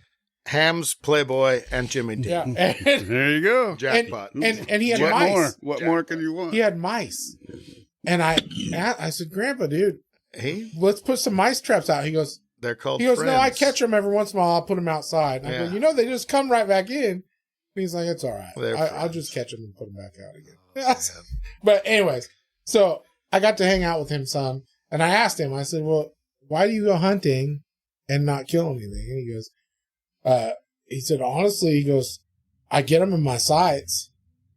He goes, but they're just so pretty. I just watch them. That's so cool. And I just can't shoot them. You just got to a point. And I would probably get to the same point. Because, I just enjoy being out there. I love just that. Enjoy seeing the animals. I enjoy Yeah. the time with my buddies. Yeah. And, I mean, we've been elk hunting I started hunting again about 20 years ago. Yeah. And we've been elk hunting probably 15 of those 20 years. Yeah. And I've still not killed an elk. No. Oh, really? No, that's one of my things. It's on my bucket list, my short-term bucket list. All right. And, but the best part of that freaking elk camp every time is elk camp. Elk camaraderie of we the spend- camp. Yeah. We spend more time cooking than we do freaking hunting. That's the best. Guess what? If that's what it is, that's Yeah. awesome. And Mike and I and our friend Shane we're like a trio, right? And Shane and I think we're both aspiring freaking chefs or something. Because, Camp chefs. I mean, we eat like kings. Anything over a fire, them Yeah. fuckers can I mean, cook. you give us a Dutch oven and I love it. Yeah. we're making some magic happen. And, that's the best part of it. 100%. Yeah. No, when you ask me, like, what's the best part? It's like, yeah, see my daughter. Yeah. Like, I don't need to shoot it No. anymore. Yeah. And that's the thing I'm running into now, and which it proved itself in our last couple videos, is just like, it almost seems like if I don't kill something, I don't get the views, or I don't get the, you know what I mean? Oh, It sure. doesn't. You got somebody killing That's something. other people, though. Yeah, but at the same time, it still doesn't do as well. Yeah. It just They want to doesn't. see you do it. They want to see me do it. They want to see my reaction. They want to see my. Of Your course. reaction is just as good when somebody else does it. I know, I and think so so. that's I what think paid so, off in yeah. my daughter's hunt. I'm seeing that, like, it's only been out for 2 days now. It's got 45,000 views or something like that in 2 That's days. fucking That's going to be amazing. 100 this year. It's going to be Well over. Yeah. It's going to be well over that, 100, 200,000 views, which is going to be great. And so I'm seeing that now, and I'm seeing that like, oh man, this is awesome Is she getting her percentage? for me. Not a chance in hell. Hell no. No. Hell no, Yeah, no, no. she had dinner last night, and she had There you she go. has a roof, and she had a roof over her head. There you go. Okay. There you go. Yeah, No, I totally get that, dude. I think that's awesome. Yeah. and that's what I was saying about your stuff is you're just a genuine person, and the I way love that it. you guys do your videos Appreciate that. is so down to earth. And I mean, I feel like I'm hanging out with my own buddies when I'm watching. I hope so. That's what I like. I hope so. So, watching quite a bit of your stuff. I haven't seen some of your recent stuff, but a lot of your past. Yeah. When I grew up, I'll age myself, it was all VHS shit. Yeah. And I was really into Fred Bear. Yeah. I just loved the guy. Every time a chance I got, we would rent the videos and I just love that you didn't Just- wear camo. No, just he didn't give a rat's ass. no, just Which the you whole. hardly wear camo anymore. Not either. anymore. No. But I'm going to compare what you do Oh. to what, as a kid watching that, I see the similarities, and Yeah, that's humbling, but it's cool as shit, dude. Yeah. It's way more tradition. Yes, It's not and a lot of as the far as hunting videos I not see are not as far as traditional, like using a traditional Sure, bow sure, or sure, something sure. like that, but Sure. the whole aspect of the animal, the chase, yeah. the Yeah. the I guess spirituality of the whole experience. Yeah.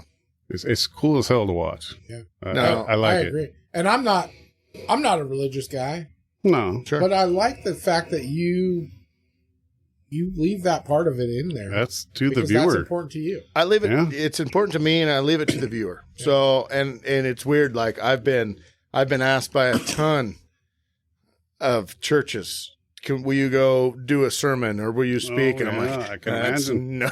no chance. There is no way I could do that. There's Right. no, I'm not there at all. But I leave it up to, like, you know what? If there's something that, like, because there is some serenity and there is something that, Like if you go out in the woods and you cannot say like, man, this is pretty amazing. You know what I mean? A sunset or whatever you want to say or whatever you want to look at. It's like, man, it is just like, if you can't just be like, man, this isn't something that's special. This is something that that touches you. Yeah. Is your whole crew the same way? No. Because Mike and I he's my best friend. Yeah. And we've been hunting partners forever. We freaking just go on random drives in the woods together. I mean, that's what we do. Sure. And we appreciate the same thing. Like there was a time we went to an elk camp one time and we weren't seeing any sign of elk or anything. It was miserable. But it was miserable. We found a couple places that were just breathtaking. You want to just sit there all day and just take it in. And we did. We just freaking hung out and just as long as we checked could the place out because I mean it was just cool. And there's something to that. Yeah, man, that's amazing. And then there was a couple times there's like hours went by, no conversation at all. We were just sitting there, just like soaking it all in. And man, but you'll appreciate this. We went one year. We were elk hunting and we weren't having any luck finding any sign of elk or whatever. But one thing about elk season in the Cascades is you can always kill grouse. There's jackpot grouse. So we killed a couple grouse and so good. We found some mushrooms. They weren't the mushrooms we thought they were. Oh dear but God. Luckily they were still edible mushrooms. Okay, thank So we thank found the mushrooms. Lord. We didn't die. We found wild onions. We didn't die. Oh, you did? Okay. Yeah. So you were up high enough. Yeah. And then we came back to camp that night and the only thing store bought was potatoes. Bountiful. And we made a foil dinner with that stuff. And we called it our Mountain Man dinner. Yeah. But so good. So I felt like I was a freaking king. Settler or something. We did something right. A king. Yeah. So I was like, this is the 7 days of hunting, we come back with 2 full coolers of food that we brought up there because we ate up there. Yeah. Mm-hmm. That's so cool. Which I thought was badass. That's what it's about. That's what it's about. It's like, how many people can do that? But at the same time, like you turned an elk hunter, whatever you were doing, into a grouse sleigh. Yeah. Sure. Into a scavenger, into a memory with Mike that you didn't even think that was there. And that's a lot of things, like I was saying earlier, like a lot of our videos that don't get posted, like you don't see a lot of that stuff. It's like, we're still having a good time. Exactly. But it's just like, it's some of the stuff that just like that you get to experience by yourself and like take in. Mm-hmm. And I think that's the special part. Yeah, that's the special part. I think a lot of people don't get to realize that. They never experience that. To even make it even better is if you get to pass that on with your kids. Yeah. Or your age. This year we're planning on doing an elk hunt and bringing some of our kids into it and doing some stuff. Absolutely. Which will be fun. It goes to a whole nother level when you have grandkids, Yeah. Something but at the same time, go through and just like, hey, there's a grouse. All right. We got a grouse gun or whatever, the 410 or whatever it may be. Hey, you guys have tags for that. You guys have bought these, and bang. And then, okay, let's go. How do we clean that grouse? Yeah. How do we, all that is part of the situation. A learning experience. And it's all part of it. And that's what I'm trying to teach. You guys should video more of you should post more of the shit show part of it. The in-between? Yeah. The part where they're like, dude, you shredded that thing. Yeah. What are we going to do with it? Yeah. Carlos, there's been that. Looking at me as I'm, totally winded. Did you just shoot that in the ass? Did you just like, yes, I did. Yeah, you're damn right I did. Yeah, we're both dying. And it died. And that was kind of a screwed up scenario. But yeah, that was a blacktail. We were freaking hunting. And we stopped at this landing, and we were just stopping to take a leak. Just bullshitting. And we pull up on this landing. We both jump out of the truck with no guns. I'm smoking a cigarette. To take a leak. He's smoking a cigarette. I was like, and I've literally got my junk in my hand. And I'm telling him about how last time I was there, we saw a deer right over there. Over here. And there's a deer right in the exact same spot. And it was a doe. But about the same time that I told him that, a freaking buck just comes up over the freaking edge. So here we are, our fat asses running back to the truck. Running back to the truck to grab rifles. It was awesome. And Mike shoots that freaking buck. And I was like, did you just shoot that thing in the ass? He's like, yes, I did. And it's because it was like peeling out in the gravel because we scared the shit out of it. Got him. He died. He died. Yeah, that's when I discovered that handguns are not as Good. lethal as you think. Yeah. No, they're not. Because I had to shoot that freaking buck 3 times in the head Did you? before it finally died. Yeah. And they Handguns just are kept- tough. They kept Ricocheting? ricocheting off its skull. He wasn't Really? going nowhere, but With a 9? Yeah. Interesting. No, it was 40. a 40. 40. Oh, 40? Yeah, but I was using defensive ammo, so flat, so hollow flat points. tops, Right. hollow points. Interesting. If I would have used a freaking Ball Yeah, ammo. full metal jacket, it It would have would've went right through totally took him out first time. Correct. It's just one of those things, that in the instance, that's a memory Live and learn. we'll have. And Yeah, and it was hilarious. The And both of us experience. just laughed at each other. We're like, dude, we did everything you're not supposed to do when you're hunting. You did everything. But still, we're successful in Yeah. the end. Like, it happened. Yeah, we got our 25 pounds of meat. Yes, you did. Yes, you did. And 25 is pretty liberal. May have been 20. Oh, dude. But no, you probably got a million hunts like that in your freaking life. There's been a few. Yeah, certainly. And there's some stuff like now it's pretty cool. Like sometimes it's just like, let's turn the cameras off. But at the same time, it's like, let's go hunting. It turns out to be the same thing. So it's like, all Whether right, they're let's on or have off, someone. yeah. Yeah. And I have to stick to the code. I have to stick to laws and which is great. Everybody should. Definitely. And it's just like, but it's cool that, I don't know, like I said before, like my great grandchildren could see some of the stupid stuff that I've done. I've had a couple hunts that I wish I would have had a camera. Everybody says that, man. I hear that, and that's the only thing actually from this. Everybody says that. Mhm. Everybody says that. Always. But I mean, you record everything, so Yeah. I mean, so you pretty. catch the pretty moments when you are like, that was perfect, and we even when we plan something out, I expect it to not work out. Don't do that, Carlos. I never Don't. expect it to work out. Okay. That's another thing. Don't do that. Yeah. Always expect it to be the greatest what you Greatest project it to ever, be. yeah. And then Ignore when it the does work shit out, show. I'm like, Always. son of a bitch, I should have recorded that. Always. Our buddy Shane and I, we went on a hunt, and we actually had found this spot. It was like a super highway in a tree line, Mm-hmm. and so we set up some trail cameras to see if it was actually a super highway.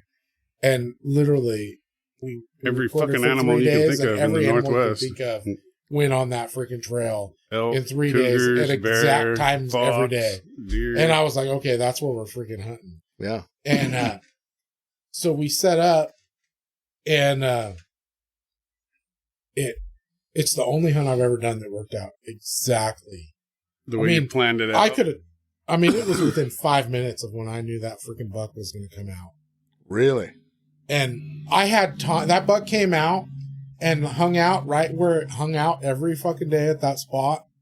And I had time to adjust my tripod and get my rifle just right and drop it in one shot. I mean, it was Really? absolutely beautiful and perfect. Yeah. And I was like, why didn't I set up a camera? I mean, that would have been amazing.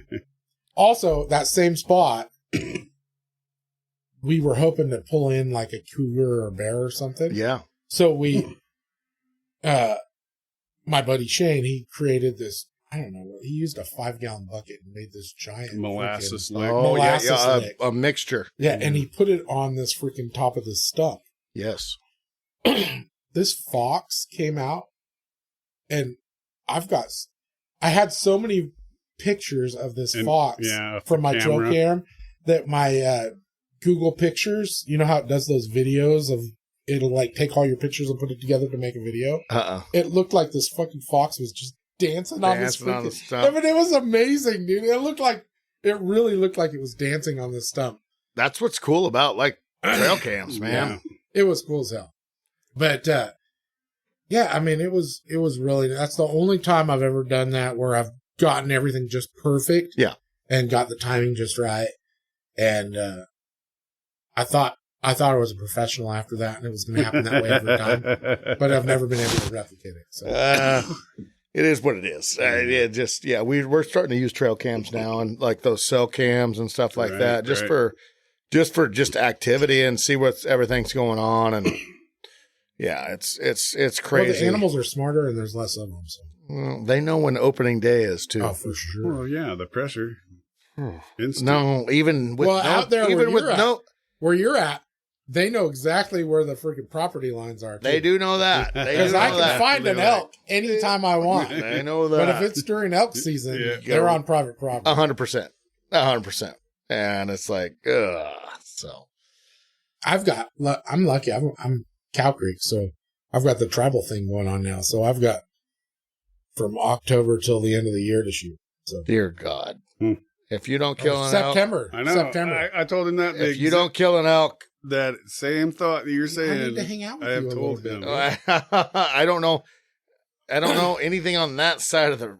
It's like it's all that on side. you. Coos is part of my tribe. If you don't shoot anything, it's on you. I can go anywhere. 7 counties. 7 counties? Tioga? Yeah. Yeah. All of it. That's pretty amazing. It's pretty amazing. Yeah. If you don't fulfill your quest of killing a bull, well, so far 2 years I've failed. That's going to be on you. I've also only put in about 5 days total. I was going to say that's the whole thing. It's just like weekends. you're. But like I said, this year I'm focusing on myself. I'm getting my health back in shape, so I can actually get out there and move around a little bit. All right. I want to be able to. Honestly, I want to be able to take my grandkids hunting. Hell yeah! Mm-hmm. And a couple more years, they'll my be oldest right there ready. Granddaughter's 5 right now, and I want. Yeah. I want to be able to hang out. I want to see them graduate and walk them down the aisle and do all that stuff. It's all about goals, man. Yeah. All about goals. But hunting's a big part. It was a big part of my life for a long time. And the last couple of years, I've just been so out of shape, I haven't been able to do it like I want to. And I want to get back to where I can at least have a few more years of doing it. Oh, yeah. No. How old are you, Carlos? 50. I just turned 50. 50. Yeah. You got that. Yeah. Make it a goal. And that's what I think this whole podcast is honestly about. Yeah. Make it a goal, go, and just flip and do it.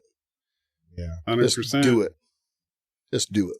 Dude, thanks for coming on the podcast. You're awesome. Yeah. No. Awesome. I already liked you before, but now I really like you. Yeah. I tell you what. That's because I didn't know where Bigfoot was. If people can learn something about this podcast, learn something about life from this podcast, it's that if you drink whiskey with people, with Carlos, you become way better friends. Yeah, you're not wrong. Yeah. You're not wrong. You're not wrong. No, and I appreciate. No, I just appreciate the invite, honestly. And anybody listening to this, like I will say, and I told you the story already of what other gun shops have cost me and doing all that. Dude, this gun shop is phenomenal. Wow. I've never done hey, how about this? I've never done a podcast with any other gun shop owner. Promise you right now. There you I don't know how many of them actually have a podcast. Probably a few of them do. A handful. Yeah. Yeah. And guess more what? than you'd think. No. Well, and this is, like I said, you've done a shit ton of podcasts. Few. And honestly, we talked a lot about hunting. But I know. This podcast is not usually about hunting. No. Yeah. But, that's what you're passionate about. And that's what I try and get people to talk about is what they're passionate about. So. No, and I appreciate all the questions and stuff like that. I hope I don't know. I hope I gave any. Dude, you've been awesome. Yeah. I hope every single thing that I do on film or on podcast, if I give any intel on any, help anybody with whatever they're facing in life or whatnot, that's my goal. That's my goal. Without a doubt. Yeah, definitely. Well, I appreciate it. I think it's awesome. And I look forward to doing some stuff with you. Like, we really should do a shooting day. Let's I hope North River really does come through with putting us into some kind of thing. Let's try to set up a shooting day, and I'll promote it, and you promote it, and I don't know what the hell that means. I don't know what it would involve. I have no idea, but we could. I think it should just be your guys and our guys, and then we'll just Meet up in the Video woods somewhere and throw it on the internet. Have at her. And enjoy it that way. I 'Cause don't if we know. invite people to it, that'd be a freaking shit show. I don't know. Yeah, I don't know what it would be. I have no idea, but I think it would be fun, and if it could, create value. My guys would love to show the hunting guys what the tactical side looks like. And I'm sure you guys would love to. Yeah, show I would us love the- that. If you guys bring your bows out and show us some of that, I would love it. That'd be sweet. Because I've been jonesing to learn how to shoot a bow good.